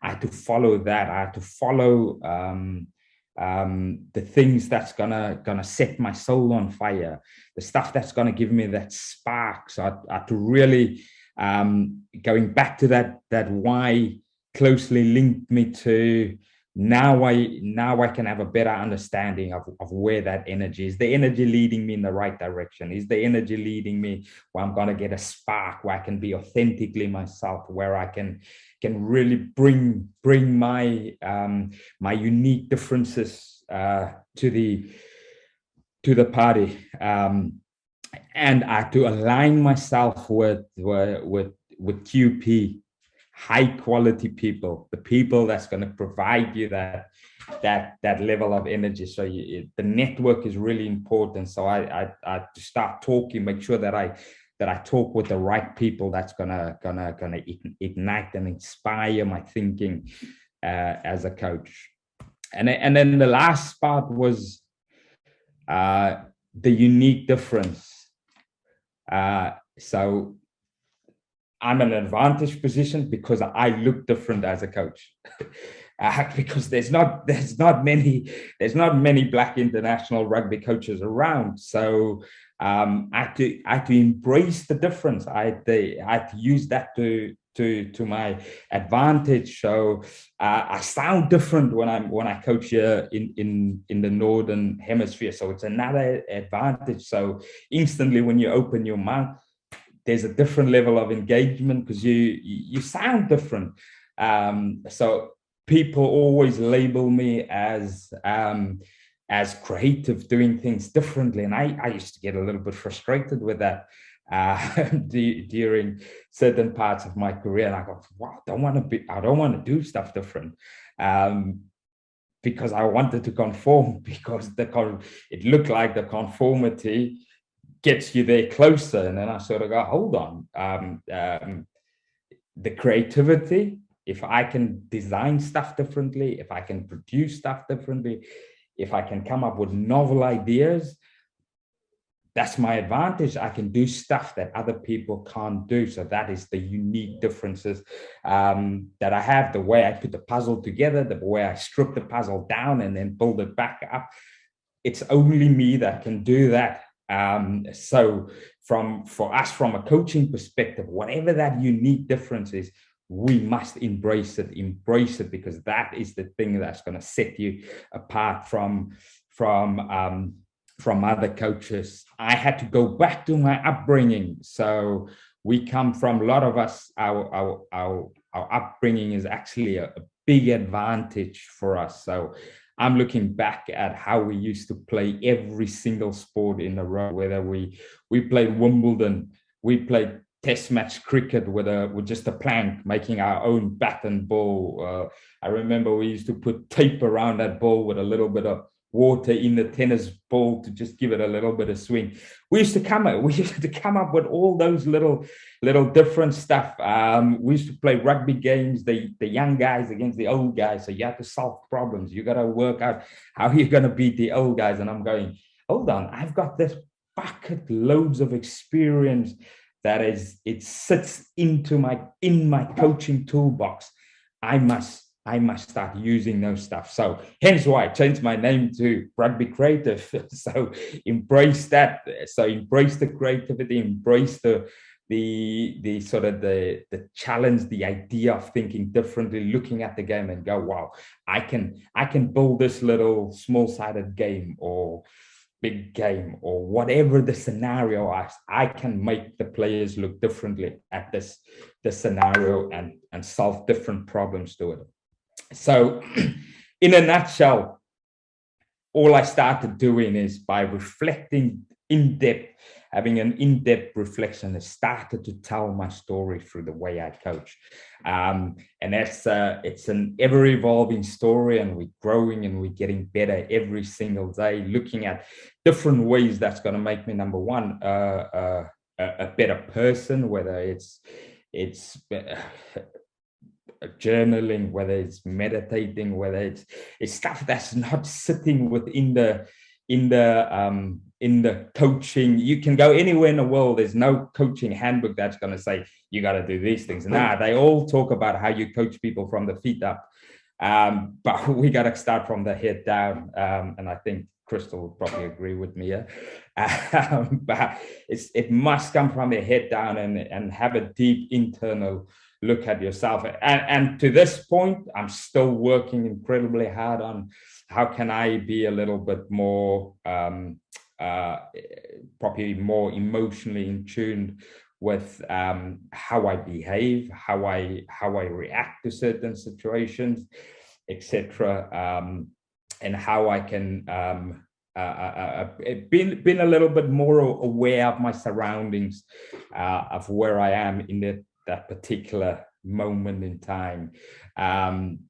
So yeah, from an off-field coaching perspective, this is a big area where I'm still working incredibly hard on, because I believe this is going to make me a better coach, and this is the difference between where you want to coach. And when I say the difference is where you want to coach, where your feet are. Probably the best bit of advice that I give coaches now is try not to chase this goal of being this big time international coach, because we believe that is what coaching is. Coaching is here on the grass, because this is where we learn to coach people. And I get my most satisfaction when I go to the local club and I coach an under 9 or under 10 team, because they probably make me better at coaching when I jump into international rugby. So be the best where your feet are. And then sort of moving on slightly, the next part it gave me was the opportunity to really work on my coaching skills, because now, once I've had a better internal understanding of myself as a person, obviously the coaching landscape started to look differently a little bit. So I had to really work on my coaching craft. So how I develop players, how I develop teams, what sort of stuff do I look at? How do I provide feedback? How do I make players better from the top down versus the bottom up? So it gave me a real little bit of an understanding. For instance, one of the things I started doing to help myself out with my communication, for instance, I started doing Instagram lives on during lockdown. So that gave me an opportunity to practice team meetings. Because if I ask coaches, how many times do you practice coaching? They go, well, what do you mean, practice coaching? Yes, mate, practice coaching. How many times do you practice how you're going to coach? We can all plan a session, but how many times do we actually practice what I'm going to say, how I'm going to say it? What if Jonah doesn't agree with me? How am I going to respond? What if that tactical scenario doesn't happen? How do I say? So it gave me a real opportunity to start practicing my coaching, working out, right? So if I go the core four, I call it the core four. So I have to coach someone like Marcus Smith, who's one of the best young players in the world. So imagine coaching this kid at 15, 16 years old, and he's challenging you. How are you going to react? How are you going to respond? So I have to work incredibly hard to have conversations with young people like this. So, but it gave me a different perspective on what I call the core four. Let me just try and work out how I move this. So the core four, from a tactical and a technical skill perspective, but also challenged me incredibly hard. How do I coach these guys or girls from the head down? How do I make them better at connecting with what we call the core four, whether it's let me just work out. I just got to work out how do I move you guys away so I can actually see my presentation. There we go. Get you on this side.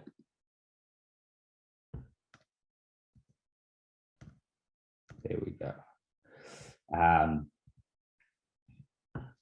Yeah, so how do I get players to link emotionally to these core four skills that I think is priority skills within the game? So we look at the fundamental functional movement. How does people move? Because a lot of times we rely on the strength and conditioning coach to help them to move better. But actually, if I design really cool stuff, the design will bring movement out, will bring the way they run, jump, balance, sprint, etc. Whatever that movement required skills might be for the game. I can bring that out, how they catch pass, the kicking skills. We look at kicking now. Everyone's, Springboks is so boring, they kick the most. Premiership finals last year, 93, I think it was the first round of Premiership games over here, there was 93 kicks in the game. So every player should be able to kick. If they can kick up both feet, why not? So how do we help these young players to be able to do that? The contact skills, the tackle, the breakdown, both sides of the ball, really important. How we carry links into everything. And then everything is coupled with the eyes. So if you can see the middle bit look like an eye. So everything is coupled with the eyes. So we got to get these guys and girls to be better problem solvers, better decision makers, etc.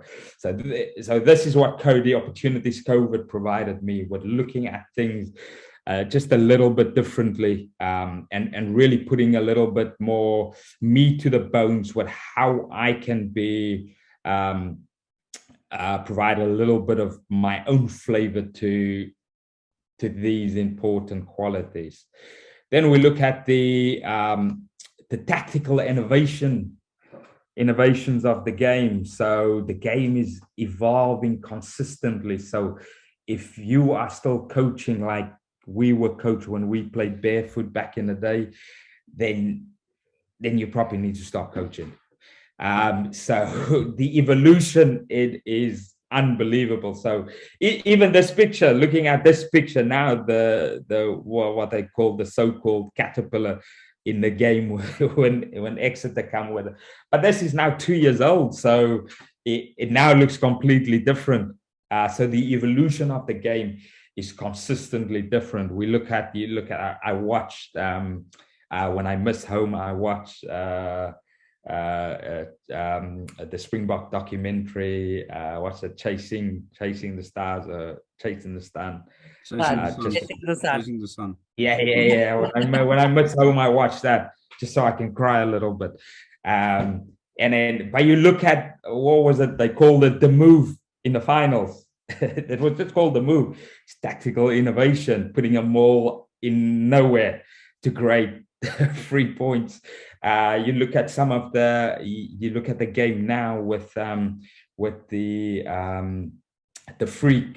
penalties, the 5-meter penalties. The Bulls just scored a cracking one a few weeks ago, with how they, I think it was against one of the Irish teams, how they scored that try. So the game is consistently evolving. So for me, from a coaching perspective, and coaching people one-on-one, individually, because that's the most important thing about coaching, is how do you coach the individual within the team? How do I then coach the team? How do I add the tactical, or sort of stay ahead of the tactical stuff that's happening in the game? So it gave me a lot of opportunity to really revisit these things and go, okay, right. Now I can design this core game. I can design this over here. I can add that little bit to match that. I can take these actions, or this is looking at the kicking now, for instance, in the game. So if this is the kicking scenarios that's happening over and over, I can design this game. So from this game, I have to subtract this level of skill. From this skill, I need to be able to have the technical components to add into that. So it is that's why coaching is so exciting. But you constantly have to look at all these different things. And then cards, some of you might have heard this or come across this a few years ago. This was, we developed this within the pathways over here in England. So it's the higher order skills. So I always say, what is the game now versus the game in the future? So the game in the future will consistently evolve. But we talk about these higher order skills: creativity, awareness, resilience, decision-making, self-organization. So these things are underpinning things that it's almost add like value to the way I think.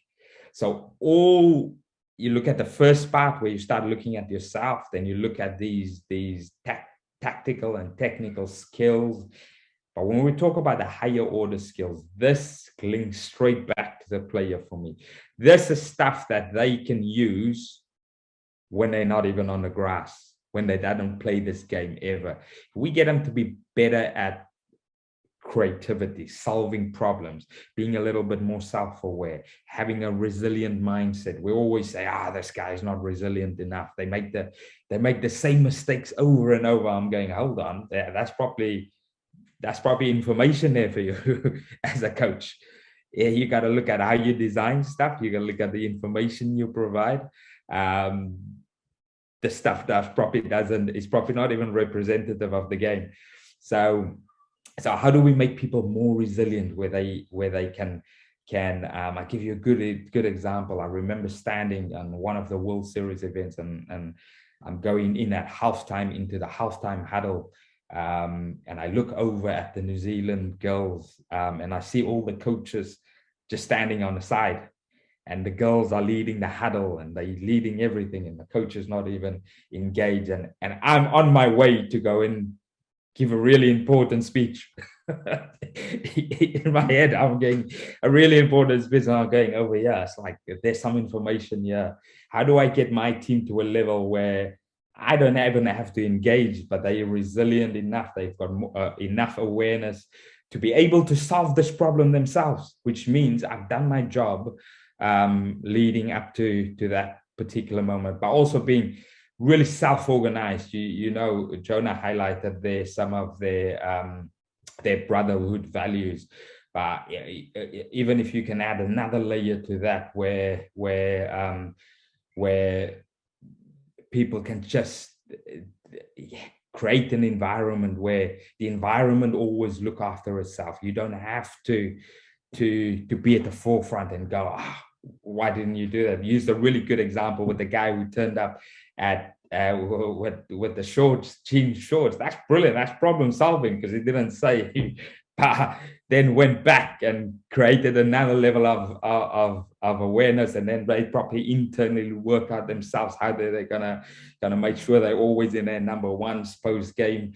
So it really gave me sort of a in-depth look at the way of looking at the game, and really hone in on my coaching skills, because again, this is the stuff that sets you apart when you're on the grass. And I always say the coach that knows why will always outlast the coach that knows how. There's a lot of how coaches out there that's really good on the how. But sometimes we don't know why we do what we do. I had a really interesting conversation the other day with a coaching group that I support, and they explained to me how they're going to play the game, blah blah blah. And I said, okay, why are we playing the game in this way? Is there any particular reason? And his response is, no, we always played in this way. I'm going, but that doesn't make sense, because what we have in front of you, their skill set suggests otherwise. So if you play the game slightly differently, you might have more success. So it's really understanding, going back to that big why, that was really important to me. So, and now I've got a little bit of clarity around why I design in a way that I do, because I link it back to all these key components that goes, okay, right, this will work because it makes them better or her better in this way or that way or that way. Sometimes it doesn't work, and I have to go back to the drawing board and go, that was a shit one. That I'm gonna have to redesign. I'm gonna have to redesign that. But yeah, and then the most important thing, obviously, for us from a coaching point of view, is really go in and obviously study the game. So if I look at the game now, I'll show you a short clip. This is Harlequins Exit, a brilliant game if you haven't watched it yet. So just a little clip around how I get probably motivation and excitement to design stuff a little bit, not necessarily around the outcome of the game, but just some key information there. And I'll play it slowly. So this is from a kickoff.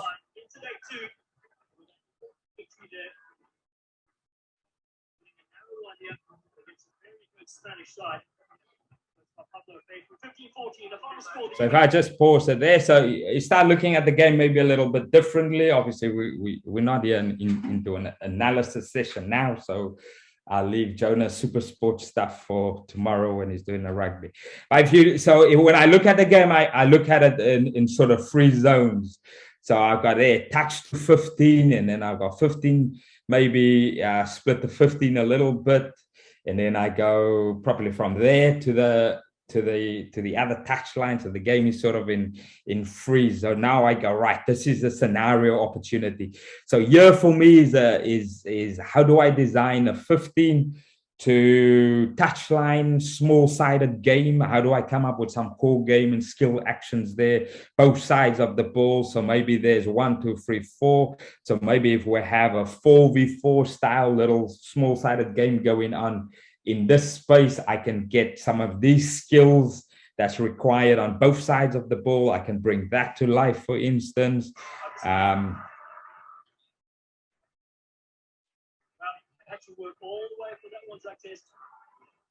Then as the ball is a better view coming up now. Absolutely exhausting there. So as the game now sits in the middle of the field, as we watch the games now, everyone's playing the same, basically.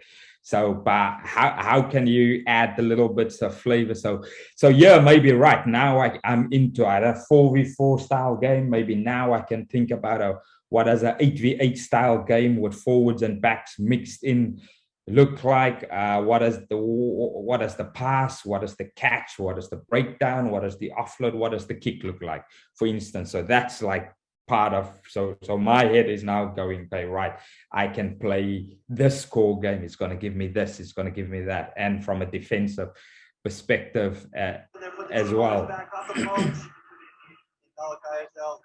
All of his experience understanding they pick the ball out. Great start for the U.S., especially with their inexperience. This Hong Kong, this 2022-23 season with a win. The Olympics in 2014 for the USA. Feature Japan, of course, coming up next. Very important here, not just for teams to advance, but points on the series, of course, 11 stops around the world. USA start off their campaign on a high. Place their side. Very likely the most experienced one for sure. The captain, though, giving some words of encouragement. And then sort of the next part will obviously now be right. How do I put the puzzle together? So now I can have small side, maybe zone 1 to 2. I can combine the two. I can have zone 1, 2, and 3 together. I can have 3 and 2 and 3 together. So I can put the whole puzzle together. How do I design now? So now all of a sudden I've got 3-4 different layers of looking at the game with my session design that sits on top of it, with the game model and whatever the language you use within your book. You're consistently looking at the evolution of stuff. And then if you want to strip things right down, then you look at the real basic stuff as 2v1s, offloading the ball, miss passes, creating 2v1. So, and then when I say to coaches, the information is there. The game give us loads of information. So tomorrow we look at the Northern Hemisphere tour. You've got the URC still going on. You've got the Premiership still going on. You got HSBC Hong Kong Sevens going on. Jeez, that's so much school coaching information for us to take ideas and go, right, there's the information. How do we put the puzzle together with your own flavor? How do you put that together there a little bit? So yeah, another COVID gave me an opportunity to really go and challenge myself and look at things a little bit differently. And then just my last slide here for you. Probably seen this before, but let me, where do I put this now? This side. So if I just play this last one.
So if I can leave you with a few things, is start in the mirror. Practice your coaching. Be fearless. Have a system that you believe in. The obstacle is the way, and embrace your differences. I think that's where creativity lies. We just got to be brave enough to think differently about coaching. And thank you. hopefully that was enough information there for everyone. Doc, over to you. Thanks, Warren. Thanks. Well done. There's some cool stuff in there. And yeah, so I'm gonna jump straight into it with the questions, Warren. So how do you spoke about practice your coaching, but how do you keep coaches stimulated?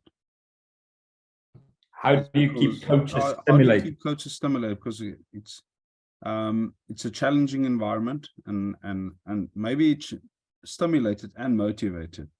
I think everyone had ups and downs in coaching. Everyone had a tough stint. Yeah, how do you keep coaches stimulated and motivated? Yeah. I think probably the only motivation is internal motivation. So for me, it is all of us on here, if you're a coach or if you're involved in coaching, you probably need to have your own IDP, so your own coach development plan. Now that coach development plan will keep you motivated. So you really understand what's the stuff that makes you good? When are you at your best? When are you at your worst? So if you can answer those questions, put it into a thing, consistently review and reflect against it, that will give you that internal driver to be the best possible coach you can be on a daily basis. I think that will motivate you. If I have to consistently motivate you, you're probably not in it for the right reason. If titles is motivating you, like, don't get me wrong, I was obsessively chasing. I wanted to coach the Springboks. I think I wanted to coach them at 18. Obviously, the dream is to coach them one day, but I wanted to coach them so bad, so quick. And I've not learned, I've not developed, I've not grown, I've not made mistakes, I've not been fired enough from jobs yet. But yeah, so I was driven by probably the wrong stuff, and like I said, COVID gave me a little bit of an opportunity to go, hold on, let's go back to the why, let's go back to the basics, let's go back to the stuff that makes you good, and really hone into those stuff. And if the stuff comes, it comes. If I coach at a very high level, it comes. When the time is right, it will come. But I don't want to do that in a chance to missing a 12-year-old kid that I'm engaging with, who's got his whole journey in front of him, and all I'm thinking about is how I'm taking the Springboks to their next World Cup. And I'm not coaching this fella here, because if I coach him the right way or her the right way, that's credit in the bank. Thanks. That's for one. So we appoint you as the Springbok coach after the World Cup next year. So you spoke about a perception in South African rugby: if it's not broken, we're not going to fix it. If you appointed, let's say, what will be the first 5 things that you do to break down that mindset? Wow, that's a deep question. First 5 things. That's a deep question. Jeez, I might have to go see Crystal before I answer that question.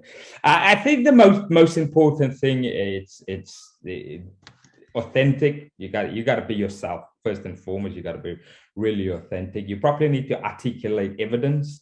You articulate evidence. I remember doing this with USA because the stuff that I threw at them was uncomfortable stuff in the beginning, and at one stage I thought, geez, am I doing the right thing here? But articulating the evidence and go, look, this is where we are. If we can go, imagine if we go from year to year, what we can achieve. It's probably bringing that pipeline to life, and then asking some cool questions around why they're here. That's probably a good starting point. Why they want to play for if it's the Springboks or what does it mean and all those type of stuff, uncovering that information, and then I think we could go to the grass.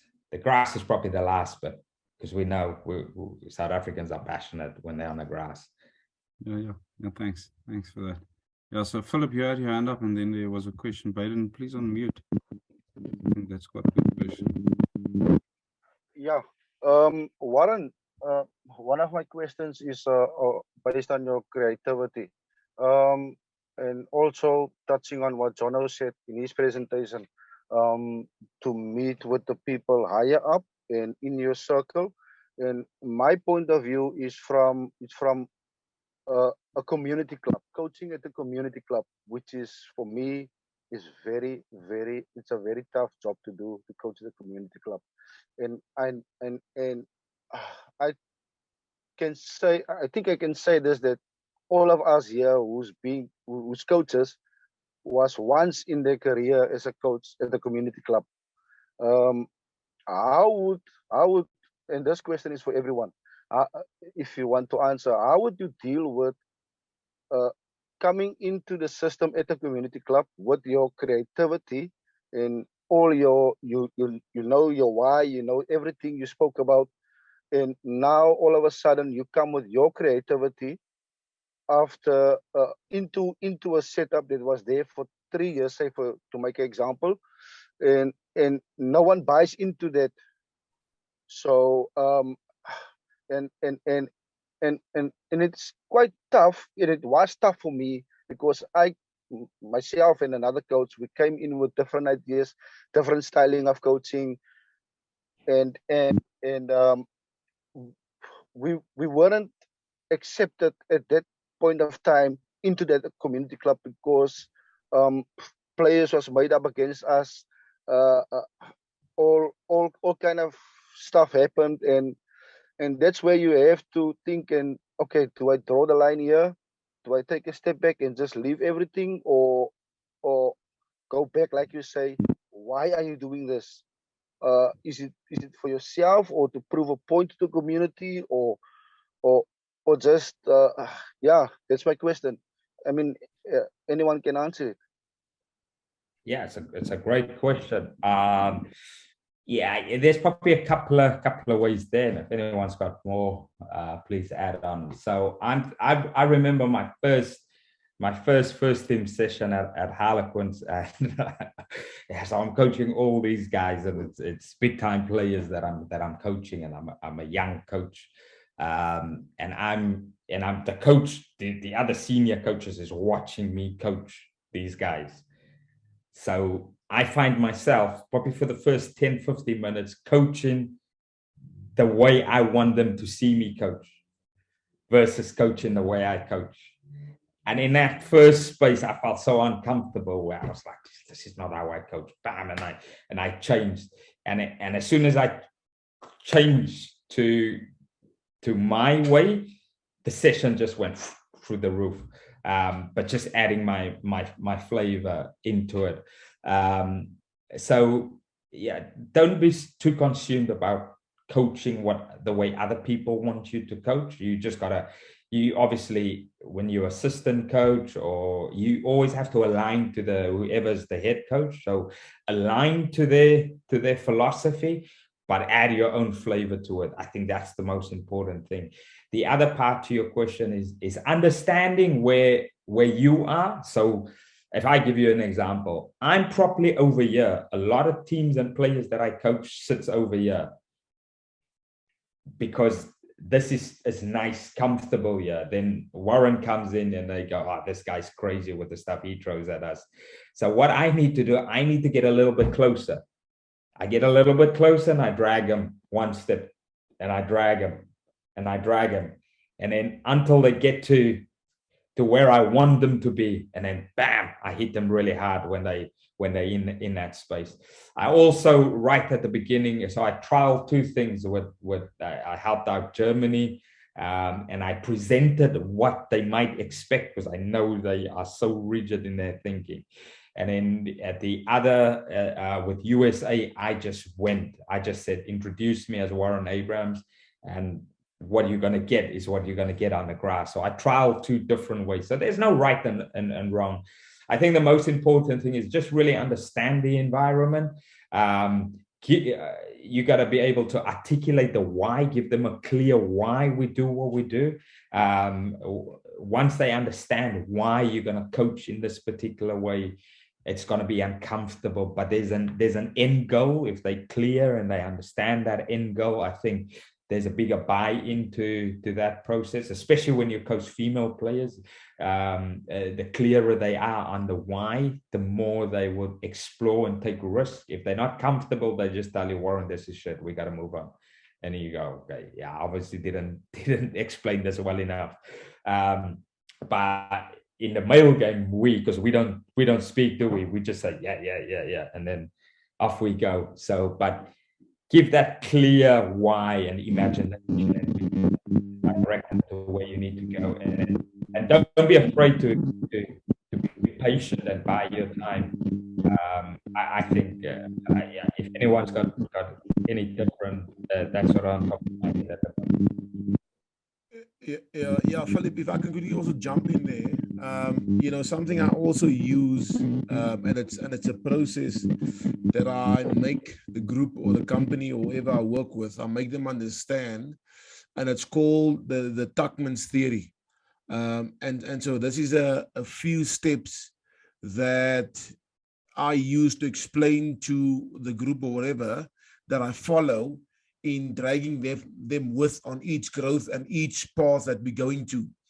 And sometimes you'll see when it's clear where they're going, it's also kind of easy for them to understand. But when they mess up, or when we mess up or slip up, then don't be shy to go back to the first step of getting them to understand where they're at again. Because it's also in our nature as men just to want to come in and run the show from the start. And sometimes we miss certain steps within that because of our character. We just want to get in and run into our direction. But then we expect the people around us to run with us. Meanwhile, they're not prepared to run yet. They still need to learn to walk. Does that make sense?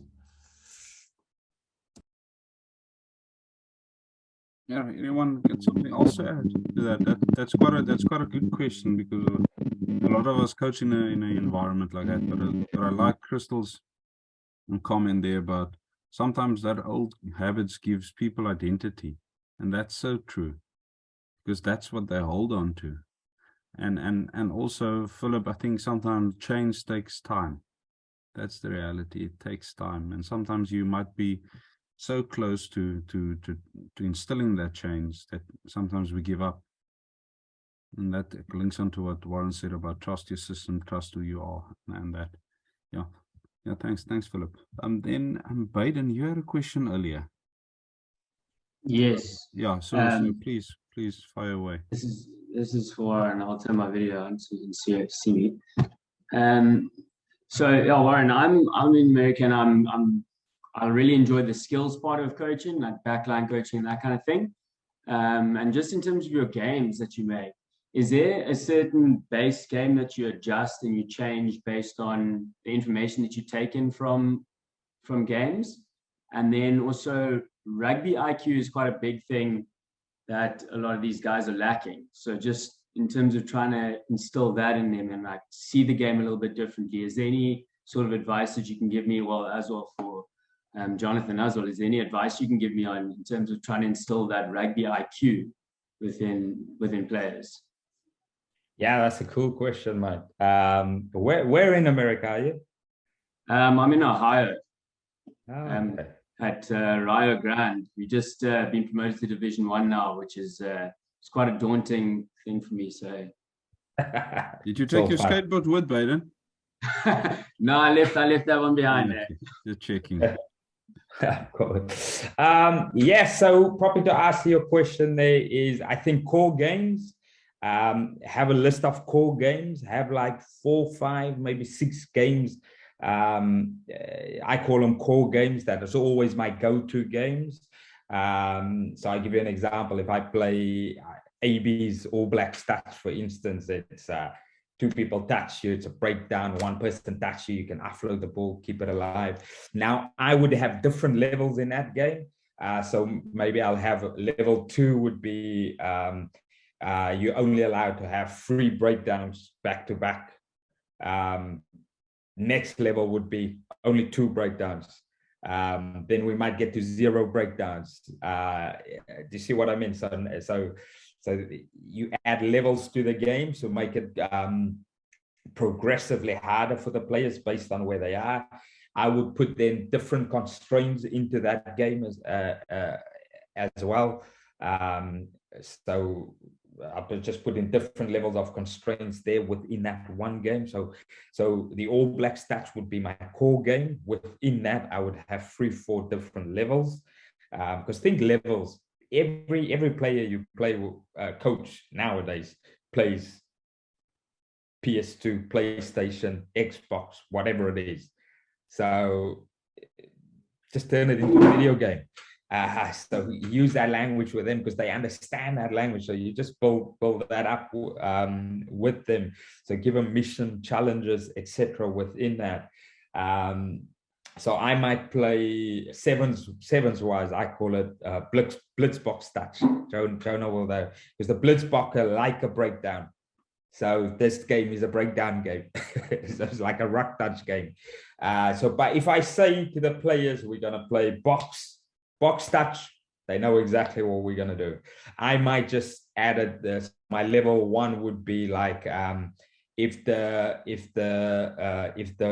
defender bounces and is back up on his feet before the support player got to the breakdown, it's a turnover. Yeah, so that support needs to be quick. Now you're coaching both parts from a sevens perspective. You're coaching quick breakdowns and you're getting people quickly in the game. So to see where I'm going, I'm just adding different levels. So I would have like 4 or 5 games that I always play. The game, the tournaments inform me around how I can design and constrain that game for them. So that might be like my core games, and then scenario games with that as well. And then I would have some skill games that gives me, so they don't necessarily look like rugby, but they still got a rugby feel to it, but it gives me a high level of skill in context output in those skill games. So that's how I think about it, and maybe I can just share some of the. It's probably easier to just share with you, Doc, a list of games and stuff that you can implement and take and try and make it your own. But that's what I do to help me a little bit. And then obviously all your tactical scenarios that sit around with when they send you a stats sheet, sometimes we can use that to design cool games than just going, he's made 500 tackles in this game. But there's actually a high number of information that it actually provides. So that's, hopefully that answers your question there, but that's how I look at it. About 4 or 5 core games, I think that's a good go-to, and then you just add different levels to that games. Okay, Craig, Mr. Barry, you can unmute, then you're welcome to pose your question. Good evening, Prof. Walberg. Good evening, everyone. Warren, this question is for you. I just want to know, in terms of with coaching, because I'm also still a young coach, do you believe that you should look more at the individual development rather than the team development? Because I firmly believe that if the individual is more developed, the team will operate better. But in many professional environments, there's not a lot of time spent in individual development. More time is spent on structure and coaching a game plan and, all those type of things. And then the individual skill that lacks when it comes to crucial stages in the game. Thank you. Nah, so that's a cool question. Good picture, by the way. You gone into modeling now. after retirement? Far from it, Warren, far from it. Now, great question. I really look at the and Jonah would probably know this. When you, and obviously you just retired recently. When you coach at that level, that's probably the thing I found the hardest in coaching international rugby at especially within 15s, is how much time you have to spend on the system and all the stuff you don't really like. Well, I definitely am not a big fan of it, but it's important. It's really important at that level. I think the really key one for you now is where you are within your coaching. You're in that space where, and this is probably why I love being an academy coach for so long, because you can really hone down onto the individual skill. You can really make them better individually, because it's not so much about the end result of the team. Obviously, the higher you go into performance coaching, I think the most important thing for me now is finding a balance. Obviously, knowing that one of my super strengths is the individual. So how do I always coach the team, but I'm ridiculously good at coaching the individual within the team, within that team environment. So what I mean by that is then I would then be really deliberate with my interactions. So if I work with you in the team, I know, right, okay, Craig Barry, this is Craig's IDP. He needs to work on these things.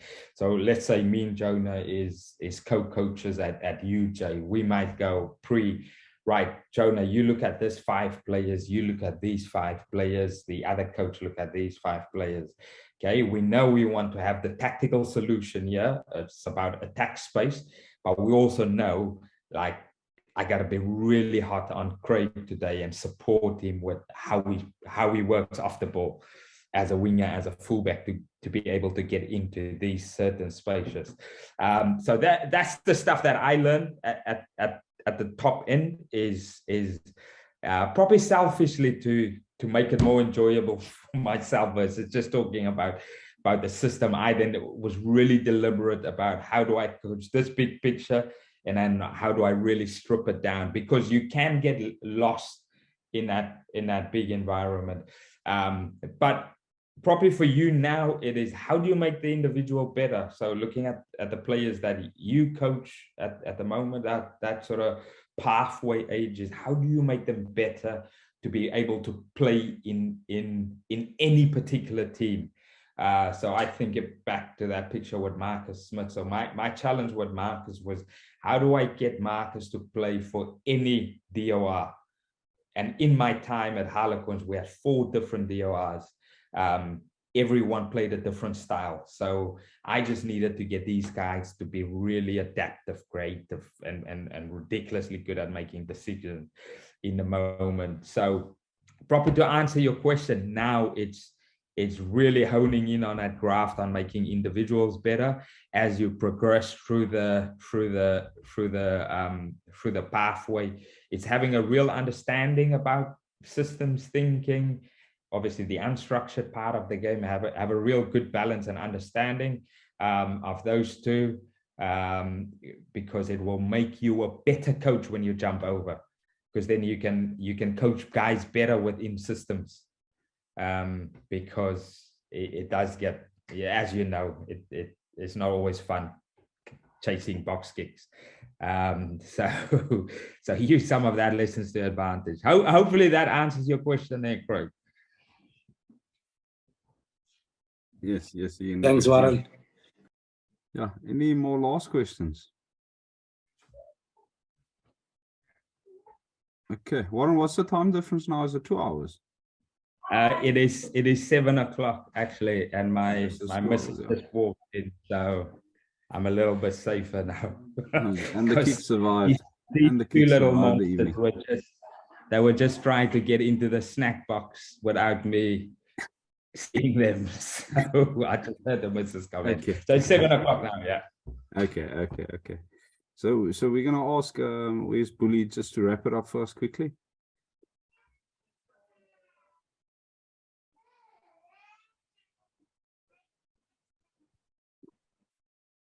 Bully.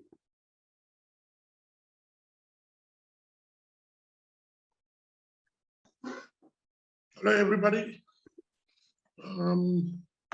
Coach Jono and Coach Warren, thanks a lot for your time that you took out some time and come and share some knowledge with us. We really appreciate it.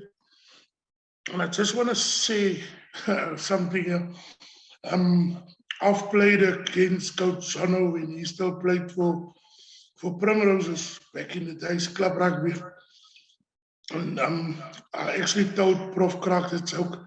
One thing I learned there was never to stand and look at the ruck because Jono cleaned me. And that was the last time I ever was standing watching other players at the ruck. Thanks for that lesson, Coach Jono. Also to all the other members, thanks a lot for joining WJK Coaching for this webinar. We really appreciate it. We're looking forward to build the relationship because one thing I learned from Prof. Krak when we started off with summits back in 2018 was that this platform is about connecting and to connect with other coaches, connect with people and building a relationship between people.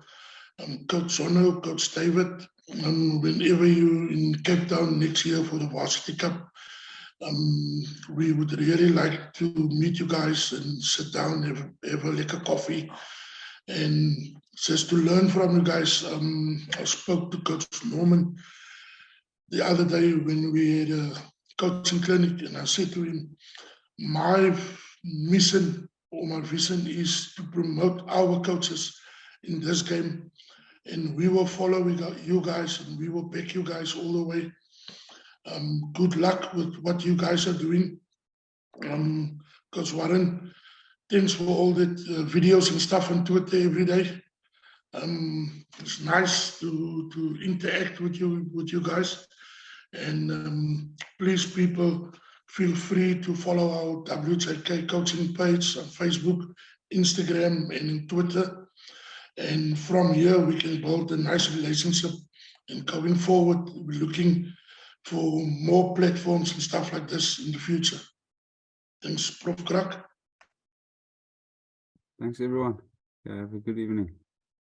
Thanks, guys. Thank you very much. Yeah. Bully, jou eyster, bully. David, Jono is nog altyd lief vir jou, né? Dan